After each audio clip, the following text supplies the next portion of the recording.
chat messages. That's good. Hello and welcome to another live stream. I hope everybody is having a good day. Hopefully we are going to, this is all gonna work. Let me see if I can hop out unified chat. So I am trying to see, am I live, baby? You just went live, yeah. I just went live. Okay. Hello and welcome to another live stream. It has been a while since I have gone live, but I am here now. I am done with my secret project and now I'm going to be... You look good on Twitch. Yay!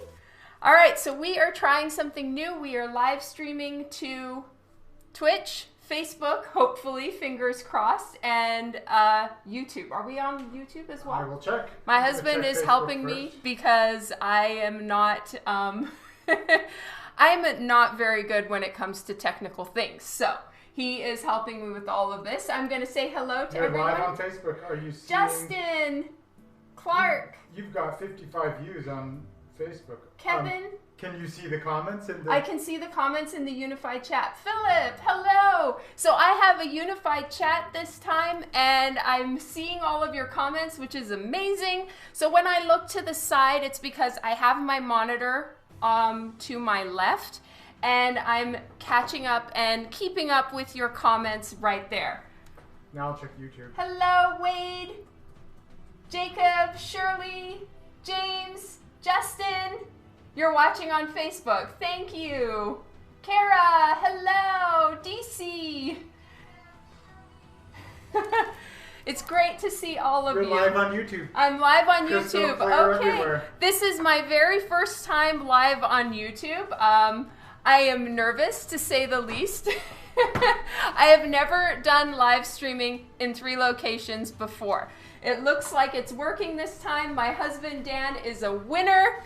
Everybody, that he got this done and figured it out because I couldn't. Oh, okay, so I can see in my unified chat, I can see where you're all looking, watching the show from. Oh yeah, that's killer. So thank you all for being here. I want to make sure we've got this on the mute. Oh yes, okay, so we need to go to Twitch. We're just doing a little technical fixing here for a second. Where is you? I guess just click on Dawn up there. No? Yes, we need. Yeah, it is muted. Okay, then Perfect. we can kill this. We don't need that anymore. And then just go to the unified chat. There. Oh, We can perfect. get that away, and so this can really be. Maybe we can even go up a size. All right, so he's just helping me so I can see the unified chat better. I'm not wearing my glasses. How's that? That's a little bigger than I need. You're not that old a lady yet. There we go. Okay. All right. Hello. So can I see that you're watching from your bathroom? No, I can't, Josh. You're safe. I can just see that you're watching from Facebook. This is great. You can This see is it all. That's fantastic. I'm so happy. And then here I can see what everybody else is seeing. Perfect. All right. So now we're set up. Happy Easter, Tom, and happy Easter to everyone. Thank you so much for joining in today. So for starters, Sean, hello. Hey, Mace. For starters, this cover is not drawn by me. This is drawn by the amazing Mike Chrome. I'm going to run downstairs and see what it looks like on all the different channels. Okay. All right, so Dan's going to go do some more checking. Reconnaissance. This is a collection of cover art of Lady Death. So I have art in here somewhere. I'm not sure where, but somewhere in, oh, there we go. So I have art in here, and so I got a few complimentary books. And for funsies, I have been drawing on the end sheet. So that is this loose page right here, which the Coffin Comics crew made red, which I love. So I am sketching these on red. You got some chrome on order this week. That's awesome, Chicago. Did you take part in his new website sale? You're in your PJs. That's great, Clark. I'm having a great Easter, yes. So, yes, what I did today, I have been cleaning all day long, which is wonderful. For anybody who doesn't know me particularly well, I am a little bit of a neat freak, and I'm very happy when things are clean. So I have been cleaning bathrooms and scrubbing toilets and emptying trash and organizing all my comic books, which has been a whole thing. Hello, Keeman! You took advantage of the sale too, Melissa. That's awesome.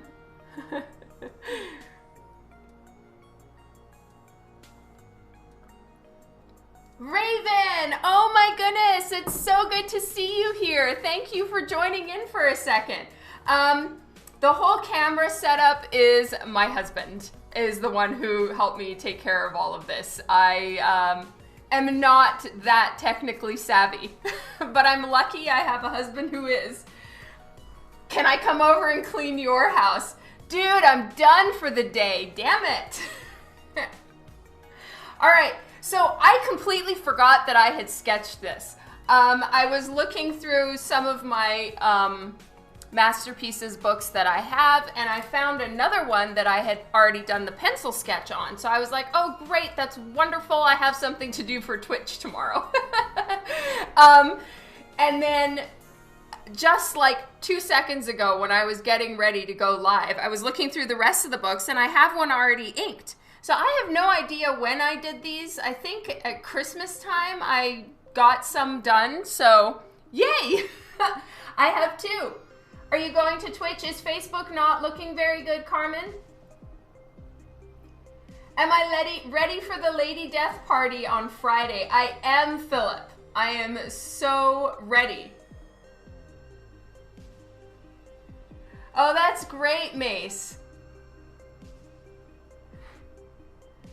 I am so excited for the Lady Death art celebration. I did a test run with their Streamlabs setup, like whatever it is that they use in order for me to patch in for interviews and stuff like that. And everything worked out great. So I am 100% ready for that. And I'm trying to make sure that all of my paint pens are activated properly, and you have to shake them so much. Oh, it's good. Okay, you just missed the Twitch gang. That's awesome. It's crystal clear. Oh, that's great, Dan. Thank you. All right, I'm gonna go get a hoodie really quickly because I'm cold, and I will be right back. Stever, hello. 2 seconds, everyone. Hoodie.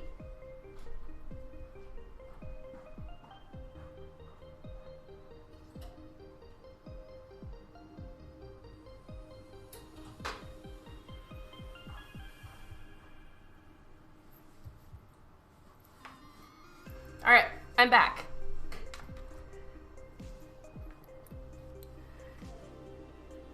Twitch is much more bueno this week. That's great.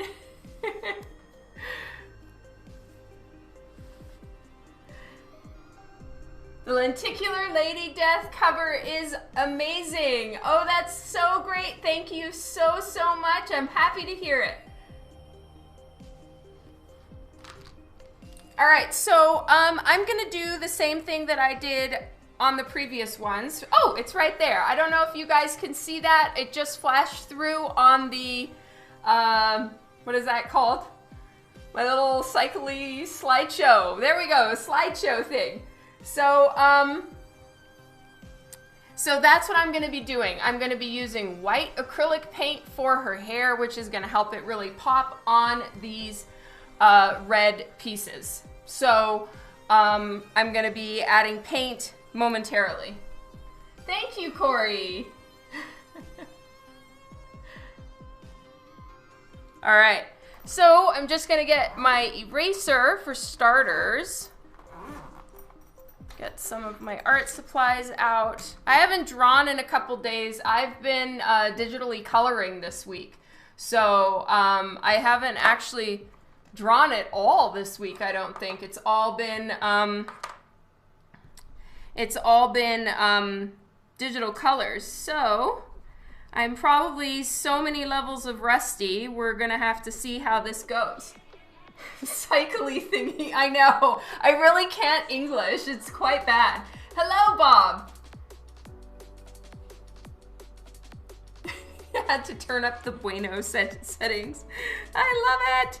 So I've kind of been using a mixture of Copic marker, acrylic paint, colored pencil, just kind of throwing whatever I think is gonna look nice on the red paper.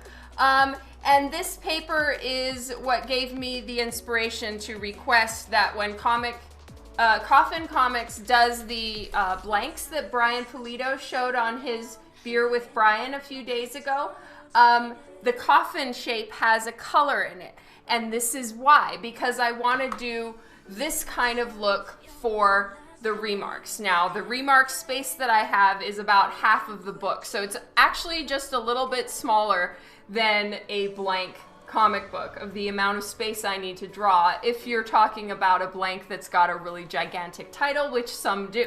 So if you are planning to take part in the Coffin Comics Artist Celebration coming up this weekend, Brian Pulido did show some of the blanks, and I will be, or some of the comic books that are set up for remarks, they have a darker color or some sort of matching color to the art that's on the book. And then I'm gonna put the Lady Death white paint on those. And so we chose colors so that the white paint would pop.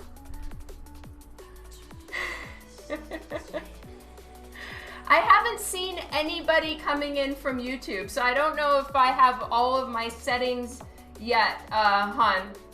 I'm talking to Dan here. I haven't seen any comments in from YouTube, so even if I am live, I guess I really don't have very many followers on YouTube, so in some ways I'm not surprised. But I haven't gotten any comments in the live chat from YouTube. Thank you, Patrick. Elisa, hello! You made a comment from YouTube. Oh! Thank you, DC Bray. This drawing paper is actually inside of the Lady Death Masterpieces art book. This is a giant, very heavy art book, and then it comes in a book sleeve thing, and then it's in a box. So it's kind of the Yzma setup where, you know, you put the box in a box and mail it to yourself.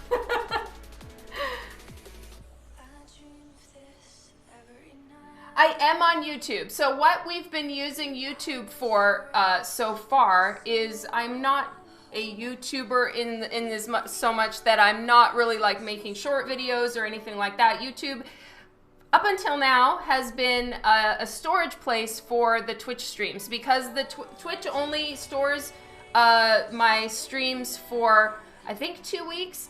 And then they're deleted, which I completely understand. I can only imagine the amount of data that takes up for, you know, because Twitch is primarily long streams, so people will do like 24-hour marathons and stuff like that, you know. So they delete them after a while. So we've been we is a very loose term. Dan has been downloading them off of Twitch and re-uploading them to YouTube. So that's really what YouTube has been for me up until now. Well, thank you. I really appreciate the subs. There's a couple things I don't qualify for yet on YouTube because I think I'm like 60 subs short. And it's free. Yes, for now we will just roll it. Kelvin, hello. Welcome to the stream today. Again, just for anyone who has joined in today, for starters, thank you so much. When I look to the side, I am looking at the chat. I have a unified chat on my monitor, which is right here. I'm touching it.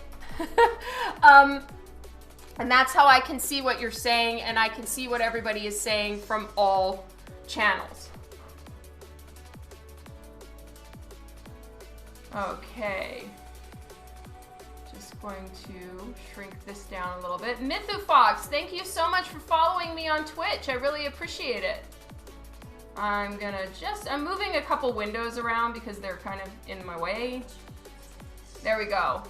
Twin12, thank you so much for the follow.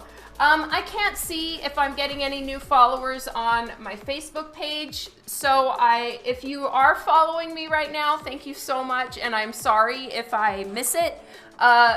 My OBS notifies me on Twitch follows. That's the only ones I know. So if you see a little hypno kitty, that's Twitch follows. Quan is here, yay!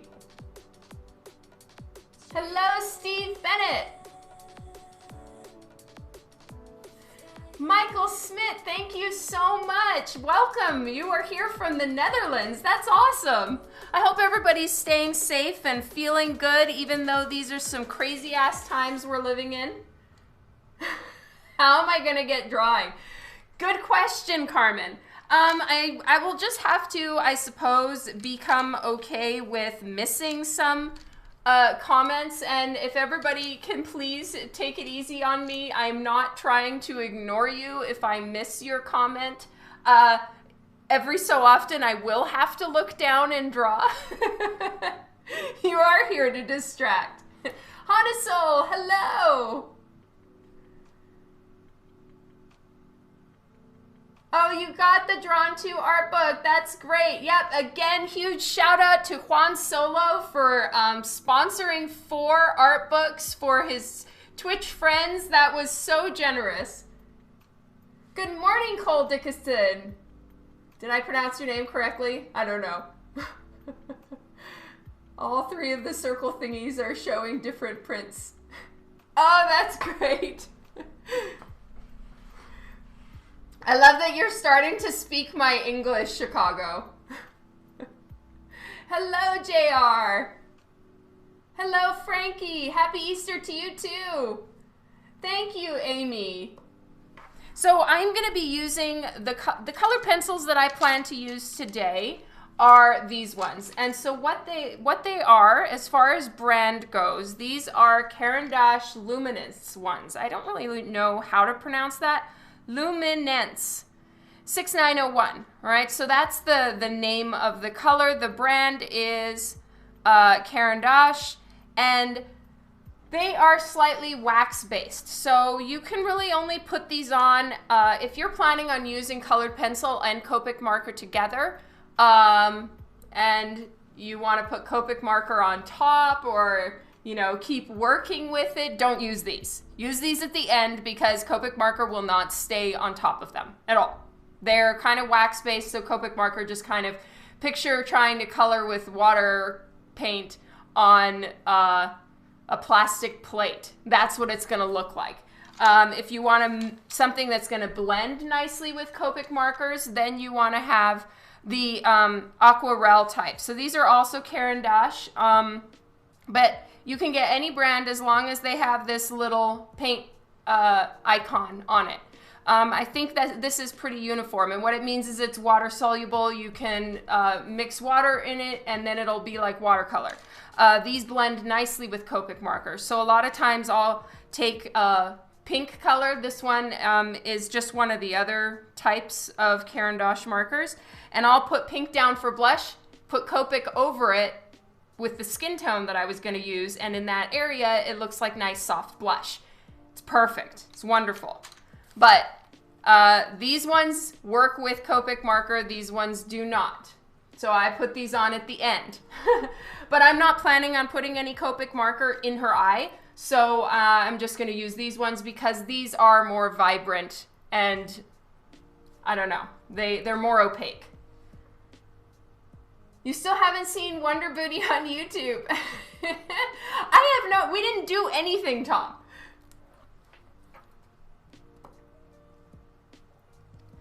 All right. I am also having coffee. Paul, hello.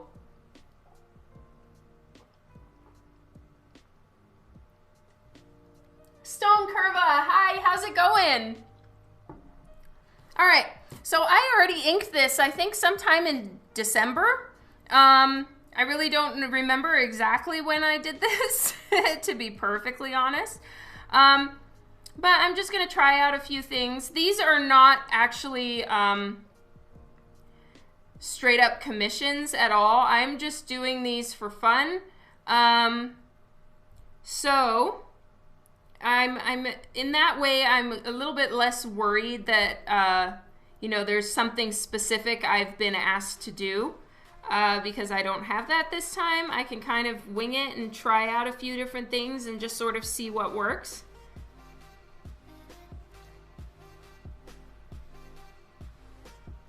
YouTube is slightly ahead of Twitch. That's so funny. No antlers for the drawing. I promise nothing, Philip. And I guess you you listened to the podcast with JP Roth, huh?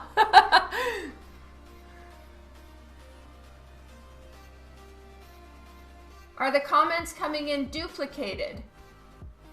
I'm not seeing that, Paul. Oh, thank you, Keeman. Hello, Eric Hazel, and thank you so much. Dawn is winging it. That's so unlike you.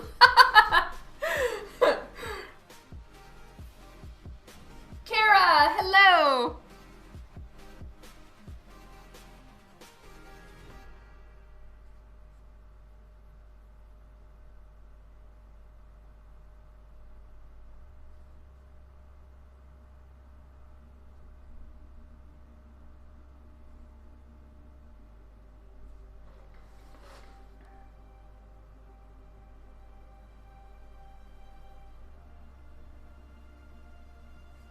So I I do generally leave the white paint part as sort of the last step. So like I have it planned that there's gonna be white like strands of hair going over one portion of her eye. So I just kind of make sure that I have that in my mind. And I do know that that's going to be sort of one of the final steps, but now you guys know as well. And I'm just using white colored pencil to give a couple little pops of highlight in any places that I think that the light would really shine, like right here at the top of her cheek. You know, sort of where you put like shimmer powder and stuff. Okay, Calvin. The colored pencils that work with Copic Marker, meaning that you can blend with them. Let me see if I have a piece of paper and I can actually demonstrate. Hold, please. I'm reaching for something. Okay, so this is not really like art paper. It's a little thin, but I'll show you what I mean. Okay, so I'm gonna color. This is it's water-based colored pencil. So that means any brand that you've got or any type that you have, this is pretty much a universal icon. And that means it's water soluble. They're, you know, referred to as aquarelle or something along those lines. So they have like a little brush on them, all right? So if you do this and you just add some pink like that, and then you take some Copic Marker, I'll show you with Copic Marker first that it blends. See, it's all starting to blend together, right? And then you have a nice blush in there. Or you can go like this. This is not watercolor paper, but I'm just gonna show you for the sake of art. I'm gonna take a brush and it blends out. All right, but then if you take any other type that doesn't have that little, this little brush on it. So I use Caran d'Ache colored pencils. I have the luminance ones, which are these, and I have the Museum Aquarelle that have the little paintbrush, right? So these ones are not water soluble. They don't have the little paintbrush on them. They're a little bit more of a wax-based product. And if I take water over it, nothing happens. So that's why Save these ones for a really strong pop of color at the end when you don't plan on adding more Copic marker, because it won't settle on it evenly. It'll only stick to the paper parts. So just be careful. And that's any kind of colored pencil. If you want one that's gonna mix with Copic markers, get the ones with the little brushy thingy on it. And if you want one that's gonna be like a opaque, bright white. So like these ones are definitely brighter, more saturated, less dusty color. You can get these ones, they're the luminance ones. They're quite expensive. Or you can get, you know, any other type, like Prismacolors and stuff. Cara Vieri, hello! I'm sorry, Tom. See you later, DC. So I've tried a lot of different white colored pencils because they are amazing for adding highlights. And you know, nowadays what I do a lot of times when I'm coloring like latex or leather on superhero suits, which pretty much every superhero's got that, to give those highlights, I use this white colored pencil. So I pretty much will color the whole thing with tones of gray and black. And then I'll just go in for the white highlights and I'll use this colored pencil. That's why it's so short now. So it's super handy. These are amazing. Even if you're just gonna buy the one, which is really nice about the higher end colored pencils. Yes, they're very expensive, but you don't have to buy them in sets. Most art stores, you can buy them as a single color. If you can't find it at your local art store and you happen to live in the US, you can go to, you know, Blick Art, and you can find them on there. Oh, thank you, Ace. I'm so glad. Hello, Shayna.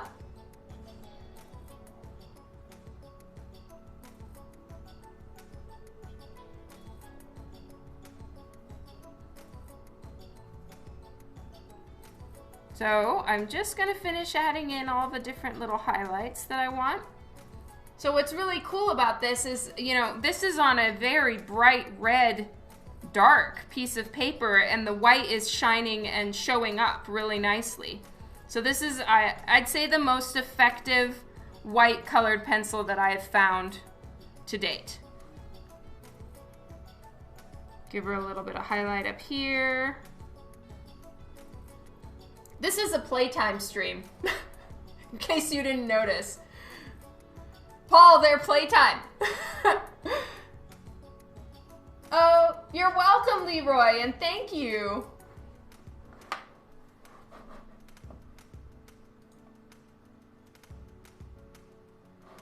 Okay.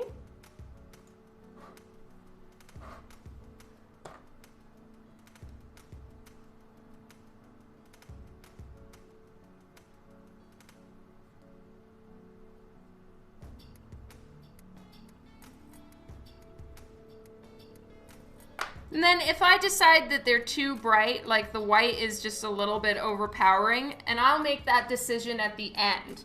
So I'm gonna take a look at everything once the white paint is on, once all of the little whatevers I'm gonna do, because I have no idea yet. Once those are finished, if I, you know, give it a good look over and I feel that it's too much white, I can erase it.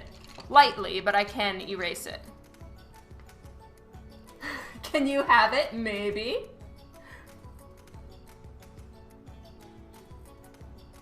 I'm back on Facebook Live, John, and it's awesome. I'm actually live streaming to 3 places at the moment. Queen2317, thank you so much for the follow. Matthew, oh my God, it's so good to see you here. Thank you so much. Pixie Elf, I love it.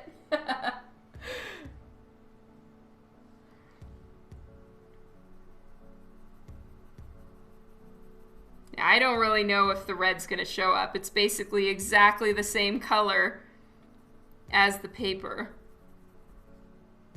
it shows up a little bit, and then I'm gonna add some maroon on top. I love giving Lady Death some crazy ass makeup. She's got white skin, so she is extremely pale, and she's a badass. And in my opinion, she, you know, it helps add some color to her face. It's a great excuse to add color, and then at the same time, she's, you know, got a pretty badass attitude, which makes it way fun because I can just give her the craziest makeup, and so far Coffin Comics lets me get away with it. So I'm happy. Leo, this is in a art book. So the red paper is amazing and super fun because Lady Death, the character that I'm drawing, as you can see, her hair is white. It's not just like light golden, it is actually ghostly white, as is her skin, as are her eyes. So the red paper that they've done in this art book, which is the publishers did this, I think it's super cool because I'm going to use white paint for her hair and it's just going to pop like crazy.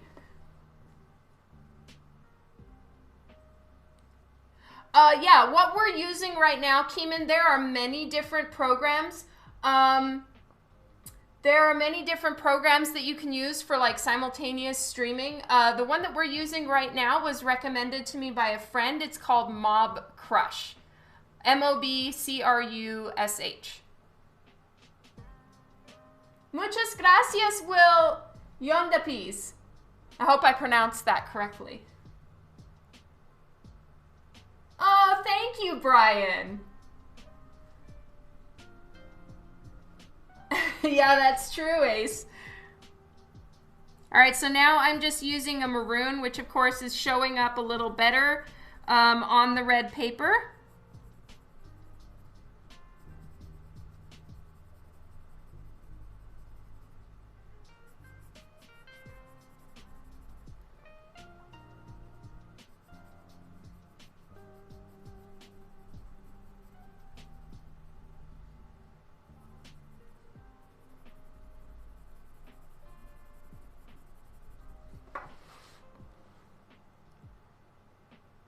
Hello, Jason.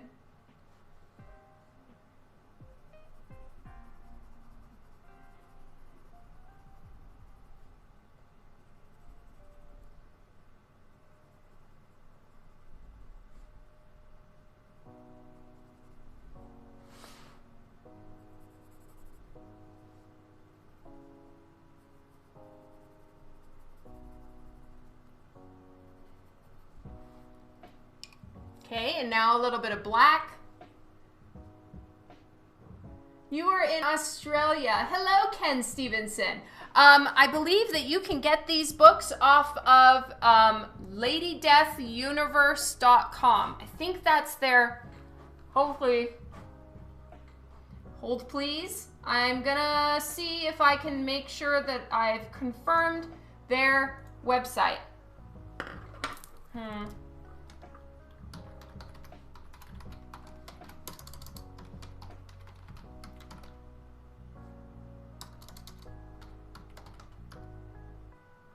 Is that the right link? Yes. Yes. LadyDeathUniverse.com. All right. Okay. Everything good? Everything is great, baby. Thank you so much. Oh, it's LadyDeathStore.com. Huh. I guess they have both.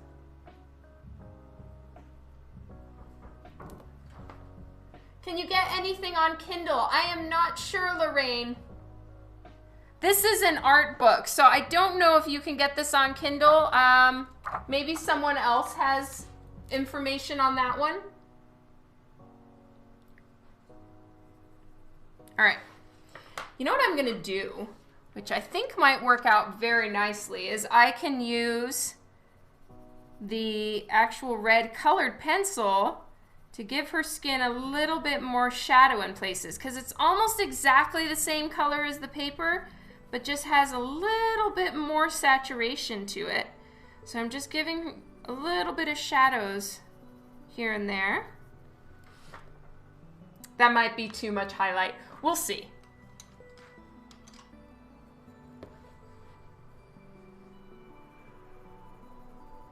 Okay, now I'm using black. They were sold out at my art store of the black colored pencil for a while. I was really hurting with my tiny little stub of a black colored pencil.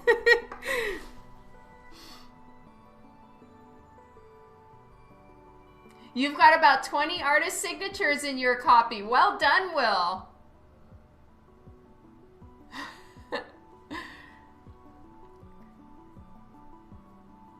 Hello, Louie. And that's right. Lady Death Store is having a sale. I think today's the last day, right? Louis, hello. Happy Easter to you too.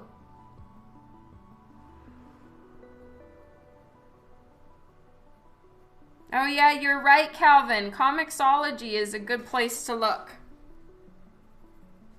All right, now, because this one I get to play with, I'm actually gonna try colored pencil for her lips as well. So we're gonna give this a shot. I did Copic Marker last time, but it didn't really show up super good. Like I had some trouble getting her lip tone with the Copic Marker to really shine. So let's give it a shot with colored pencil and see. These colored pencils are a lot more opaque, so they might show up a little bit better on this. Whereas Copic Marker, I'm not trying to bash Copic Marker. I use it all the time. Just for anybody who's new to my work. It's just, you know, some tools work better on certain mediums, or you know, show up better on different types of paper. And so I am just gonna try this for this darker paper. Are we on lockdown? Yes, we are.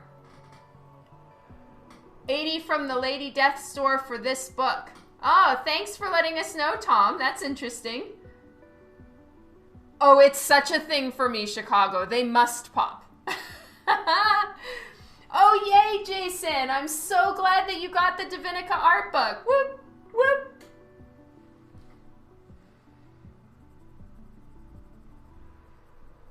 So every so often, for people who weren't at the Twitch party, for special events, like the launch of Dominica, which is the comic book series that I draw interiors for. I do covers for many different companies in the comic book industry. But I do one series that I draw all the art inside. So I will show you all. I work on a series called Dominica. It is written and published by my very good friend JP Roth, and her publishing company in comics is called Rothic, R-O-T-H-I-C. And then the series that we work on together is called Dominica, and it is about goddesses. And we're taking stories and mythologies from goddesses, but from all different pantheons. So, you know, we're picking any ones that we can from all around the world that work with the story thread that we are weaving. So this one is introducing you. This is issue 5 that we just finished, and it's introducing you to the lead character in our comic book series, and her name is Dominica. And this one is issue 5. This is one of the exclusives that you can find on my website, dawnmctague.com, or you can also find it on JP Roth's website, which is rothic.com. And so these are our fancy exclusives. And I'll show you some of the interior work. These are all new books, so they are a little stuck together with static. So even though I haven't been live streaming on Facebook and YouTube up until today, or not as frequently, I actually live streamed the majority of the process of this book on Twitch. But now that my husband has found a way for me to live stream in many places, when we start book 6, you all can see some of the process should you so desire. So this is all painted. So it's done with watercolor and acrylic paint primarily. The story is awesome, and we're going to be tying the whole thing with mythology, which is what we really focused on in issues 1 through 4, and then issue 5, there's very little mythology in it because we're getting you ready for the story arc that is going to tie the room together. So if you haven't already followed myself and JP Roth online, please do so. And you can find this. It was in comic book stores. With the situation right now where everybody's having to close down their brick and mortar stores, at least for a while, they may have online places that you can find them. If not, you can also download the trade from my and JP Roth's websites. And so this is what some of the interior pages look like. And they're still staticky. But anyway, the story is amazing. Definitely take a look. If you want, you can screen grab this so you can find our websites. There you go. All right. Let's get back to this.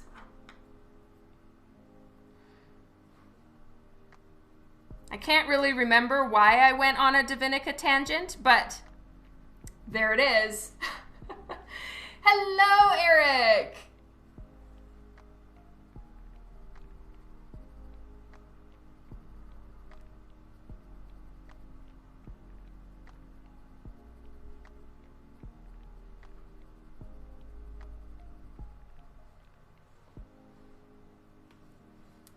Oh, thank you so much, John.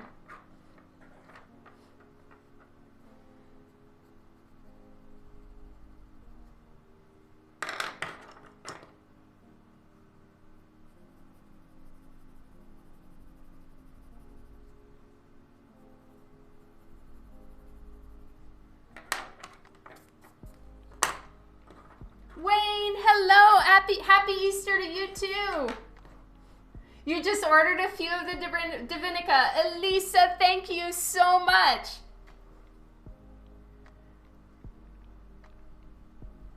Thank you, Billy.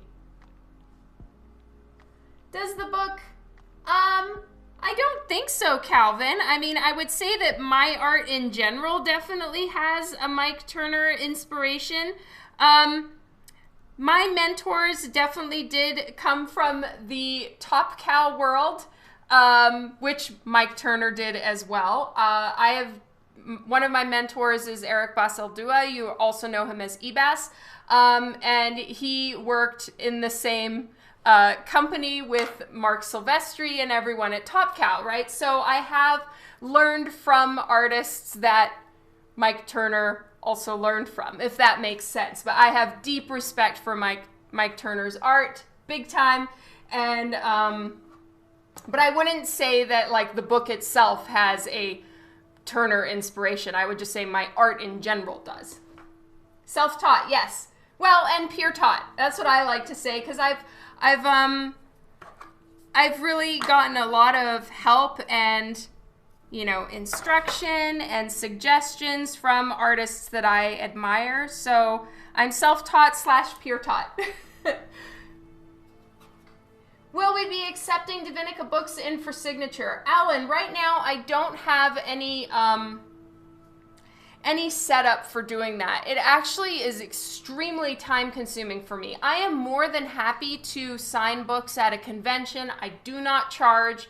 But when it comes to books coming into my house and having to sign them and then repackage them and then ship them out and then communicate with tracking, and then if someone wants CGC, I have to fill out a form. It's a lot of back end for me that I don't have time for at the moment. I apologize.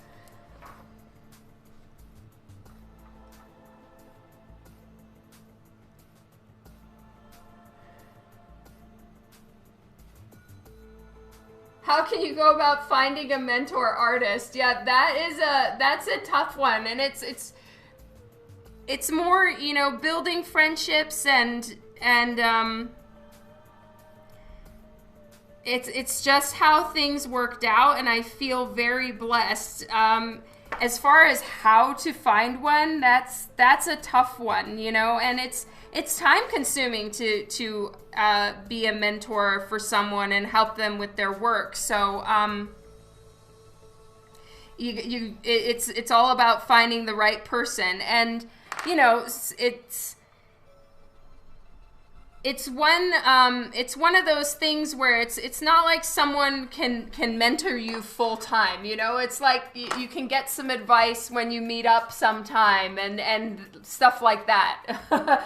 So I do describe them as my mentors, but I can't be hitting them up every 10 minutes with like, art, here's what I drew, what do you think? You know, you gotta pace it because everybody's busy.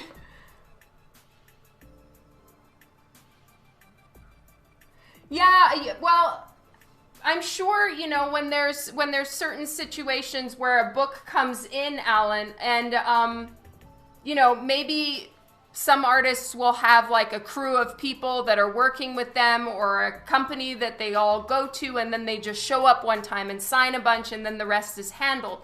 And that's kind of more of a signing where CGC will do it or a comic book store will do it. But I'm me. And so it would be like I'd have to start setting aside like days to get all of that done. Now with the Lady Death artist celebration, they are working out something like that. So I've actually had to bake in a couple days into my schedule to sign Coffin Comics books when the whole artist celebration happens. But it can definitely be time consuming. I don't want someone to send me their book to sign and then I send it back to them destroyed, you know? Hello, Leo. Why, thank you, Mr. E. I was curious how many people were watching.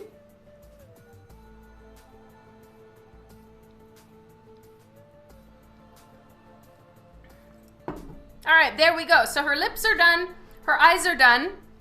I'm just going to darken up her eyebrows a little bit. I'm well aware that Lady Death's eyebrows are basically white because her hair is white, but you know, we're playing with reality here a little bit, especially considering that we're working on red paper. John Vega, thank you so much for the follow on Twitch.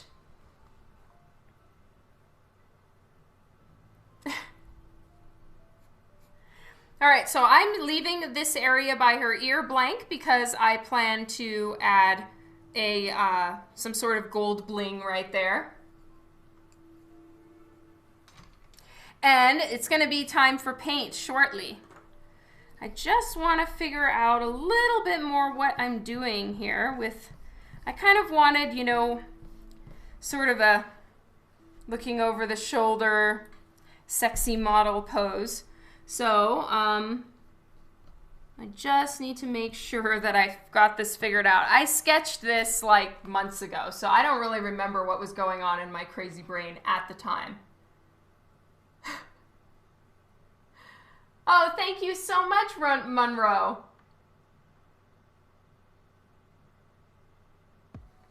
Oh, it looks like, let me see, if I got an order, I want to do a shout out. Thomas Smith.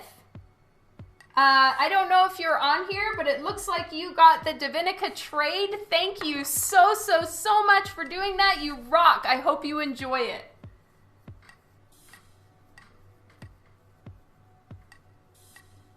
Francie Woolley, thank you so much.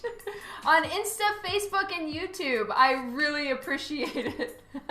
I am thinking about antlers, always. That's great, James. Love it. Mitch. Hello and welcome to the stream. Thomas is here. Thank you so much. That was way cool of you.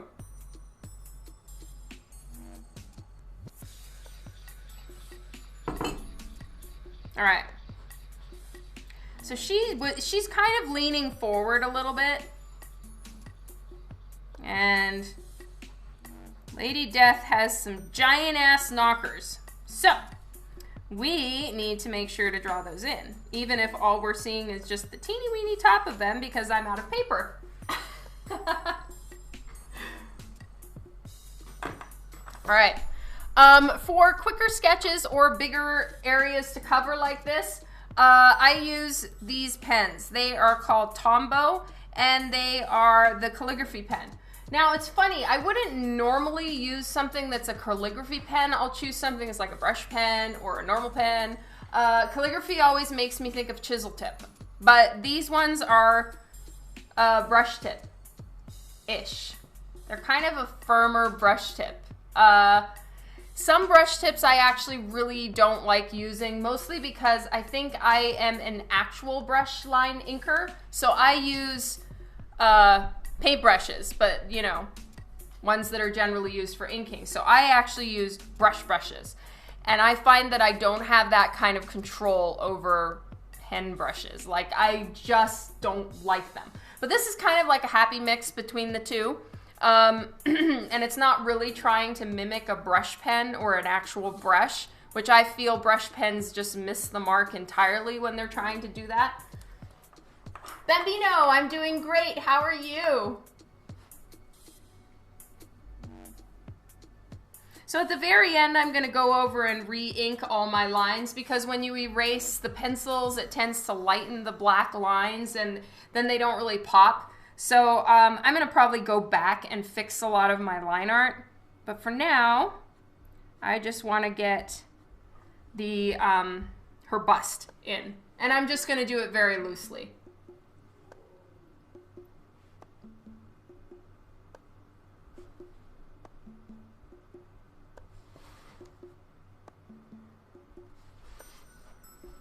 I have hair plans all around here, so you're not going to see much besides a very basic top of the bust line and then a little bit of her shoulders, and the rest is going to be just hair all over the place. So I need to let those lines dry for a minute, but let's do her cleavage line just with colored pencil. Be nice and pretty.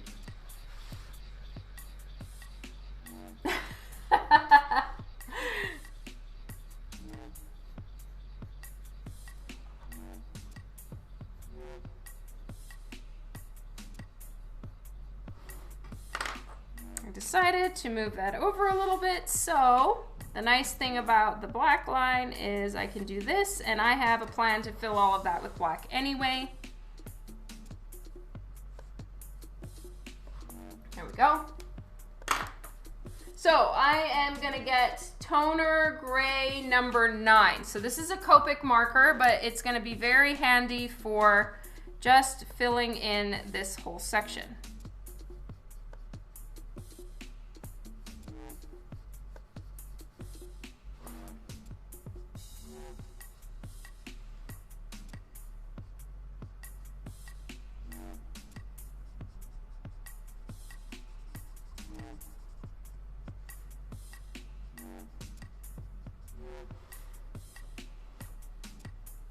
Oh, are you leaving, Mr. E?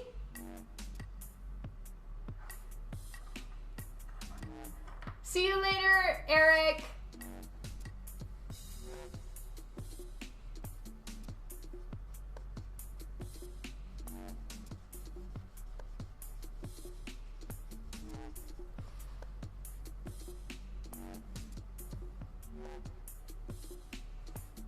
That's awesome, Len. Oh, thank you so much, Elisa. I really hope you like it. So is the post office like holding stuff for everyone now and you need to go pick it up? Is that what's happening? Oh, you were saying hello and goodbye to Eric, Tranquil Mist, Eric. Okay. Am I doing big 80s hair on Lady Death? Semi. A little bit.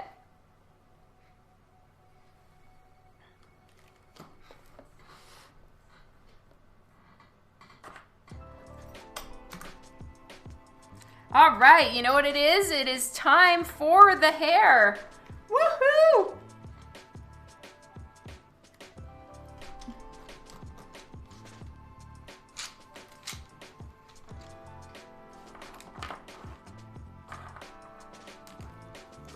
All right, so I need to get set up with my acrylic paint. So I'm using titanium white, matte fluid acrylic paint. Bobo Swag, thank you so much for the follow on Twitch. They ask that you limit pickups so you have a few there. They aren't delivering to houses in your area. Wow, Elisa, I'm sorry, love. All right, so what I've been doing lately is I have leftover yogurt lids. Once my husband's done eating the yogurt, he saves all the lids for me. So I use them for my paint pans. And when I can, I'll pick them off and reuse them. So at least we're using these up. And I just use them as my little paint mixing trays. I didn't realize that this was matte acrylic. I didn't know that there was matte acrylic. That is very handy to know for the Remark project I'm gonna be doing soon.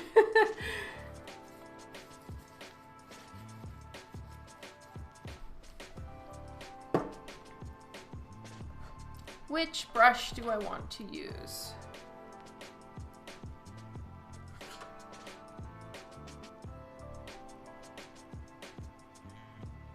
Rankind J, thank you so much for the follow.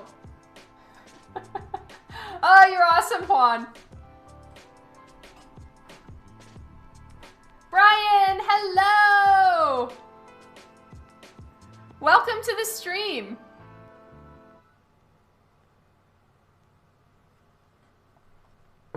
I hope you and the family are doing well. All right. So, here we go. I decided to use my number 8 brush.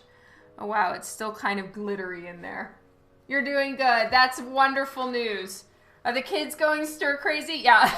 I didn't see your comment there about stir crazy yet. Yes, there is that for sure. I can't wait to see you again too, Mace. It's gonna be so fun. Did you see that your, didn't your Christmas necro book become a mystery envelope piece?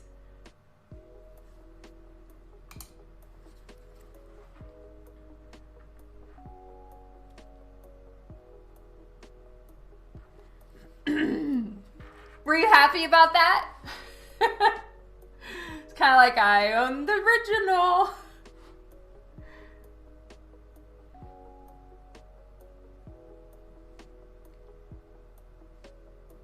You're hoping to get one somehow, like a copy of it?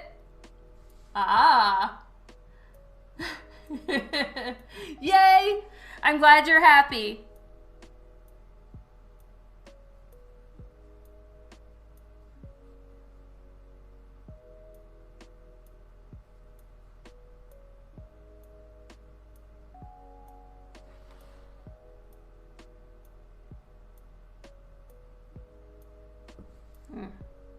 That is more than I wanted on there.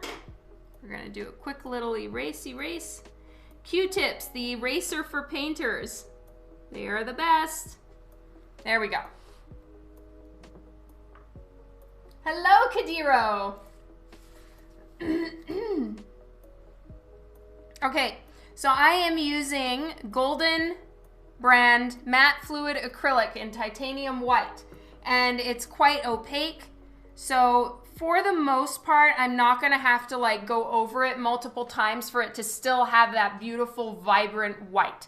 I probably will eventually have to do a double coat in any places where I really want it to pop and shine, but in general, we've got a nice bright white going on.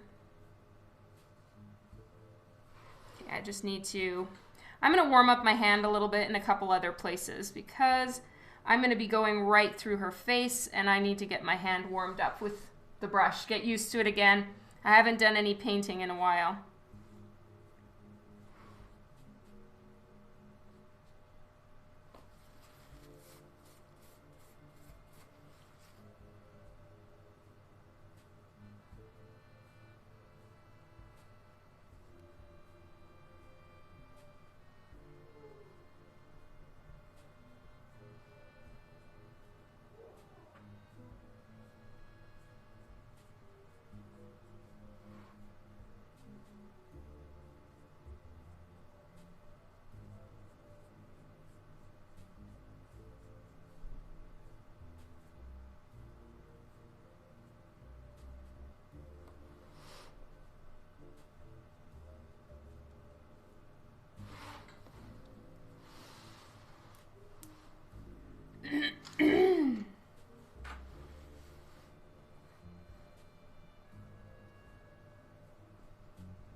So my brush had some water in it, which is watering down some of the paint in a couple places.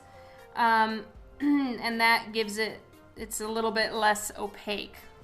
But it's much easier to work with when it's watered down a little bit. So it's sort of the catch-22 situation of like, you can have it easy to work with or you can have it actually be opaque. Pick one. Oh, thank you, Stephen McAllister.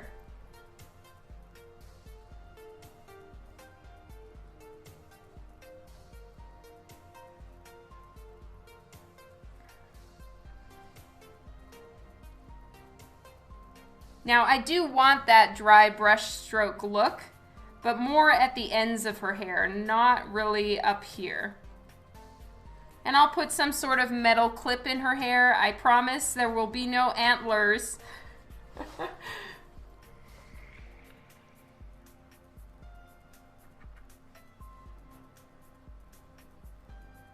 right, I need to get a little bit of water in my brush because it's getting very difficult to work with here.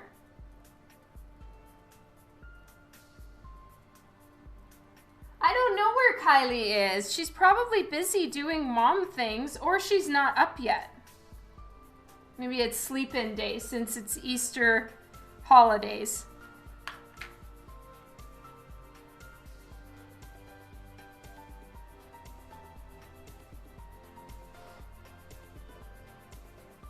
And make sure my hand is clean. I'm not going to get any paint on her face, and here we go.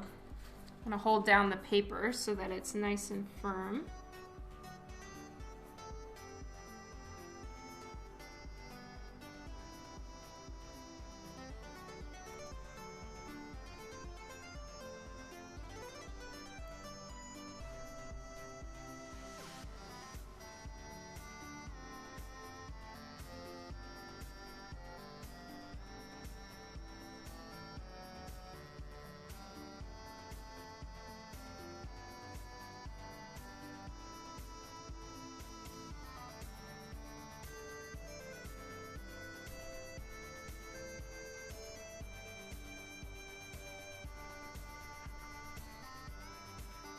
Hello, Chris Tyler. Gabriel, hello, hello. Heather, hello. Welcome to the stream. I'm sorry that I missed a couple people's comments there. I was looking down. So what happens? Oh, I hear you, Steve. Or Steven, sorry.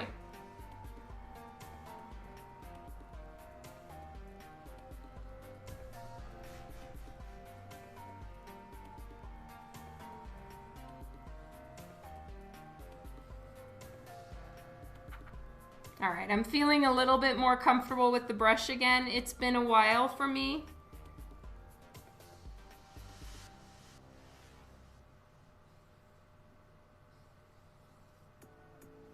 Okay, I am intentionally letting the brush strokes go dry. I want that sort of dry brush stroke at the ends.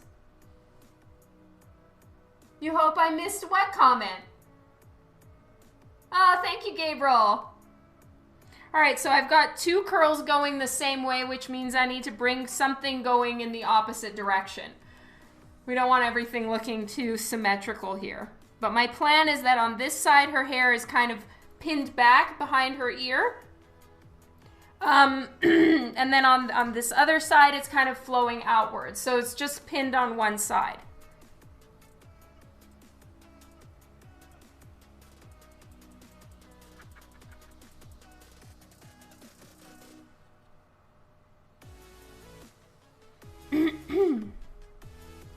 Need to wet my paint a little bit more.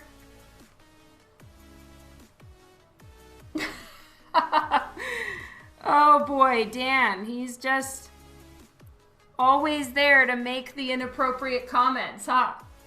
Never gonna hear the end of that one.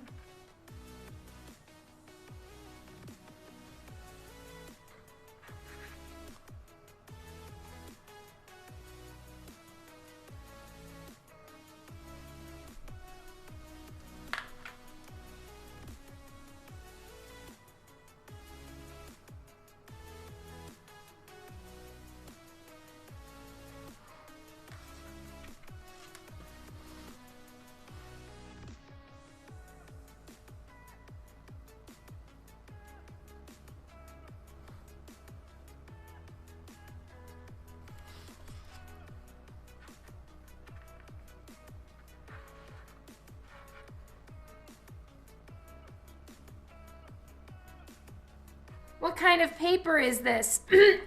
Excuse me, Adam, I am not entirely sure. This is in the Lady Death Masterpieces art book, and it is the end sheet. So it's just basic standard red paper, I think.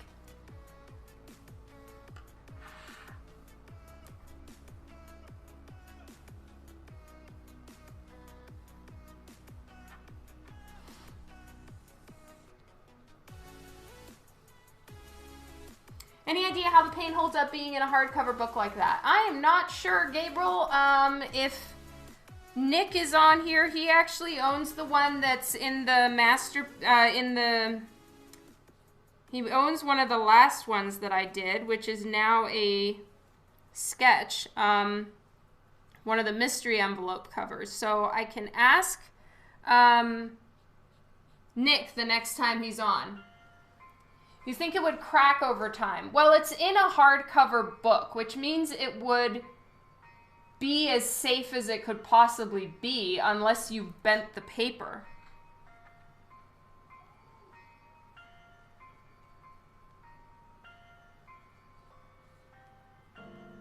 Okay, so now there are going to be portions of her hair that are going to end up being covered, like her her eyelashes and stuff, but I can go in at the end and put those back in. Thank you, Mace.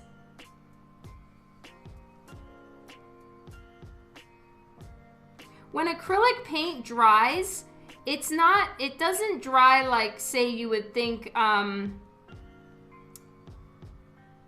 you know, clay would look or something like that. When you take, like, when this stuff dries on here, I can peel it off kind of like, you know, slightly dry glue where it's rubbery and it like stretches and stuff. So I don't really think acrylic paint can crack unless you've put too much on or you've mixed it with too much water or whatever, but just acrylic paint on its own is like stretchy, so it'll bend with the paper.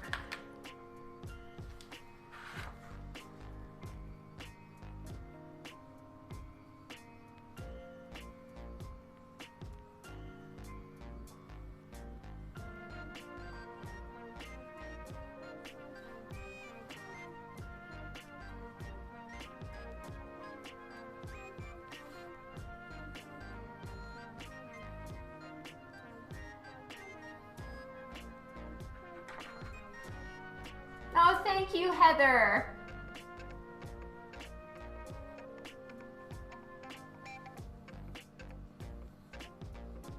So I'll probably use some like gray colored pencil or something to give a little bit of like depth in this area here. You think she's sunburnt? Nice, Adam.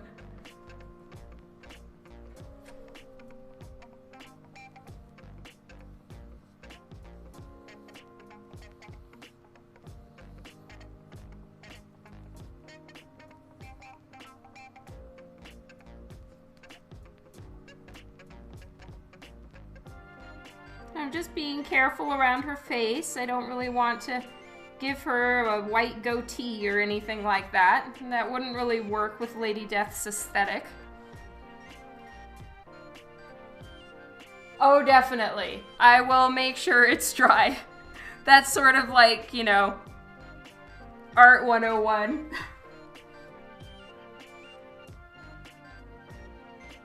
Have I ever done a remark on a print? Yes, I have, Philip.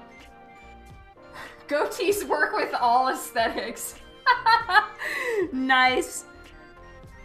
I don't know. I still think I would beg to differ with you on that. When it comes to Lady Death, I mean, I don't know. I don't even really think a goatee works with my aesthetic either.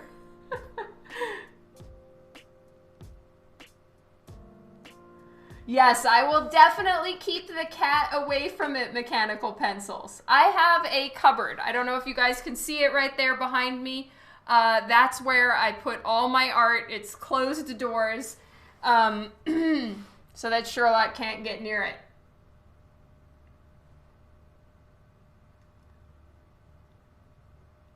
You know, Gabriel, personally what I plan to do with this one, like for storing it or shipping it and all of that, is I'll probably put a piece of like tracing paper, you know, or vellum paper or something like that, just between her and the other side of the book.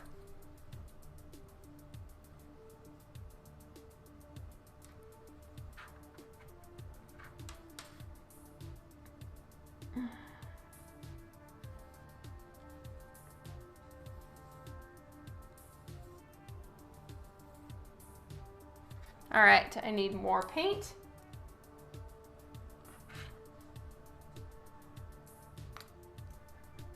I'm gonna need to buy some more of this pretty soon, because I plan on using this for the Lady Death remarks.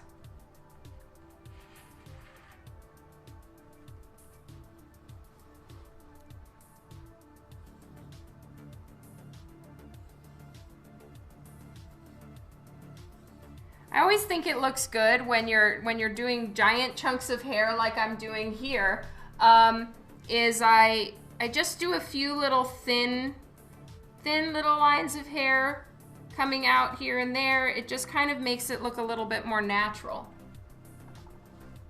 I don't know the brand of paper, Cade. This is just in a, it's the end sheet of an art book. So it's, I don't know. I'm really sorry.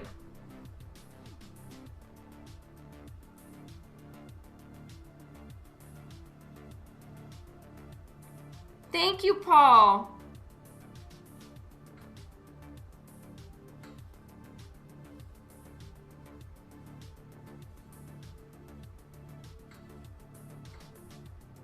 There we go. Just giving a few little bits going in different directions. I don't know, it makes it look less stiff.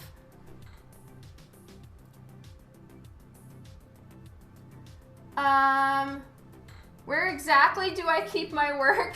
I have a cupboard, so I have a couple drawers here that fit 11 by 17 art. I have my portfolio books, and then I have a cupboard with shelves on it for things like this that need to remain open. I have a lot of paintings that I'm working on, sometimes a few at once. So I will just keep them on shelves so that they can dry, but they are away from my cat, who is, I love him with all of my soul, but he is an asshole. Oh, thank you, Clark. Just give us a tour, maybe sometime. Oh, speaking of Sherlock's litter box, I bought him a new box. And thanks, and when will you leave? I see what's happening here, Adam. Sherlock, I've realized, after much frustration and Sherlock constantly peeing outside of his litter box, that he was too big for the litter box I bought for him. I figured, oh, Sherlock's a big cat, I should buy him a big litter box. No, I needed to actually find a extra large jumbo litter box because Sherlock is just a massive cat, and I didn't realize that I was buying a box that was too small for him. So my cat weighs, he's on a diet, but my cat weighs 16 pounds, and he is glorious in all of his chunky goodness. And so, yeah. Since the topic of Sherlock's litter box came up, I bought him a massive litter box. And now we have no more issues. It's glorious.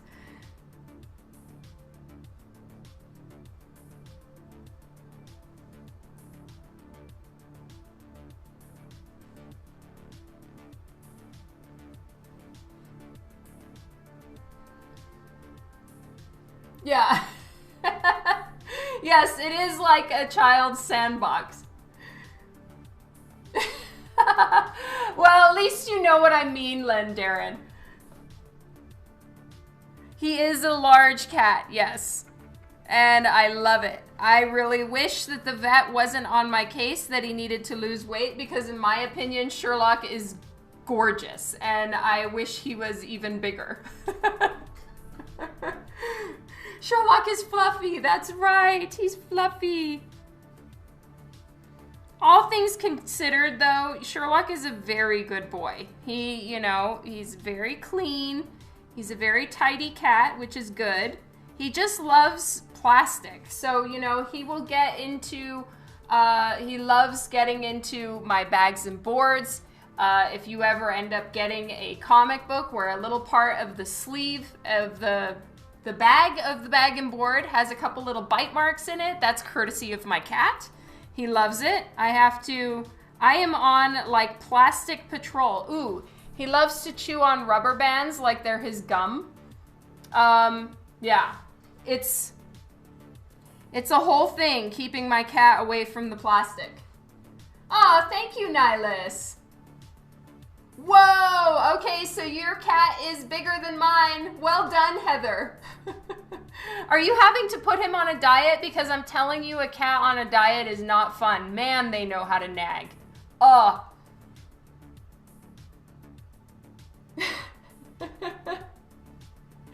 Your comics have suffered the same. See, but Sherlock doesn't like paper, so thank God he doesn't like paper, but he loves plastic. So my prints are safe, my art is safe, but the sleeve it's in is not. Yes, it's Sherlock licked.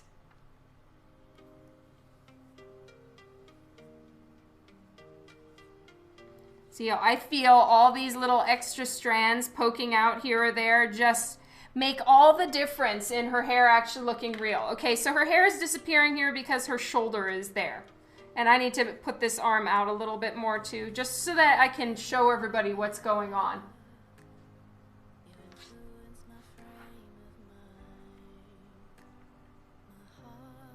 Only once when he was a kitten did he attack a print.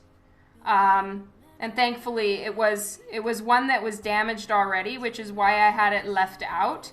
And Sherlock gave it a good chew. But that's the only other time he's done that. Oh, thank you, Elisa. Oh, wow, Kimberly. Diets are no bueno. I'm telling you.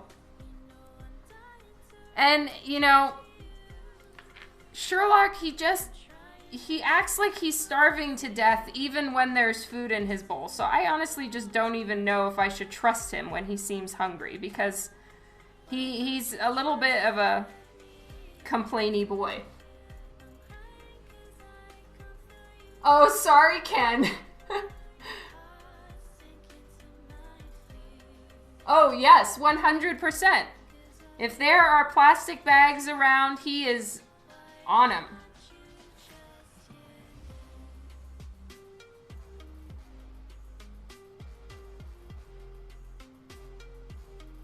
Okay, so I'm going to draw a little bit of her shoulder there. I'm going to carry out the rest of her arm on this side.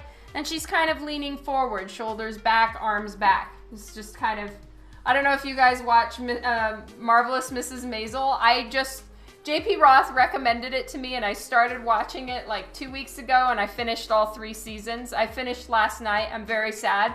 Joe told me that all of you who have watched it have like gone through the situation at the season ender of season 3 and I was going to be a year behind in my sorrow, and I am a year behind in my sorrow and I feel very alone. But anyway, tits up.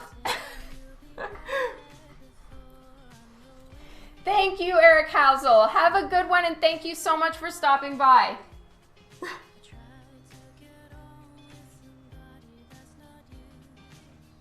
Oh my God, Adam, that's scary. Thank you, Patrick Callan.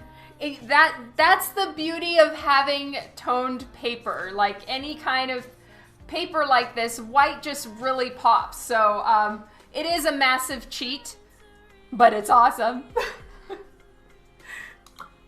All right, I'm just cleaning out my brush. The last thing I need is white acrylic paint solidified on my paintbrush.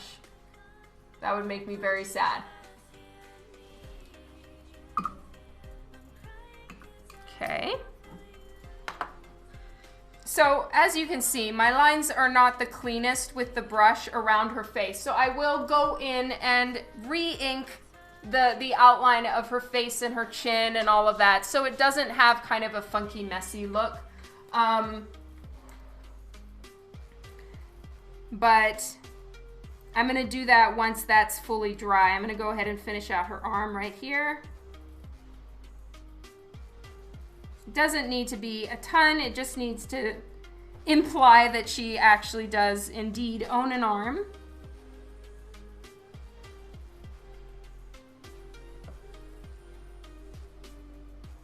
I'm putting down in her other arm, and I'm going to give just a little bit of her shoulder blade right there. So hopefully, you know, if someone's really trying to figure out where her anatomy's going, you can kind of tell. Hello, Sajede.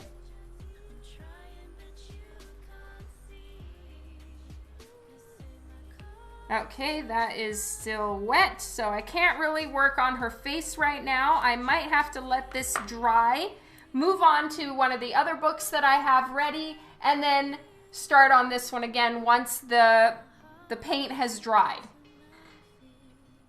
Oh, thank you so much, Elisa. My husband Dan made that for me. It's Hell Witch disguised as Lady Death. All right, so I'm gonna go rinse this out, change out my water, and get my other book, because I have one more book that has just a pencil sketch in it, so we'll be moving on to inking. Did you miss any? That's what you're here for, huh, Paul? I've been rather well behaved, not because I'm trying to be, but just because it comes naturally to me. I'll be right back.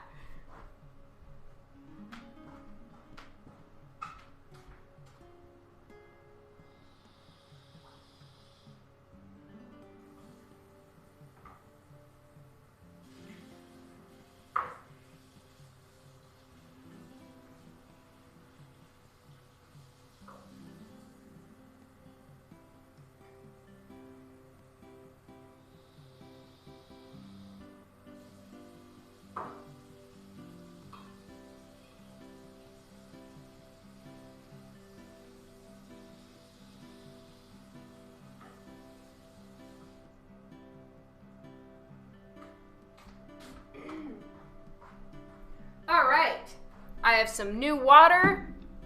I'm gonna get my other, book.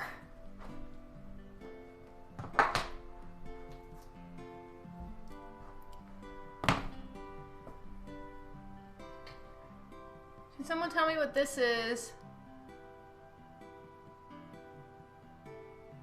Oh, thank you so much, Heather. All right, so this one needs to dry, so I'm gonna set it over to the side. Okay. There we go, to move some things out of the way. All right, let's make sure this is clean. All these are chips on my table. Or that's a little piece of tape, but there's no paint on here.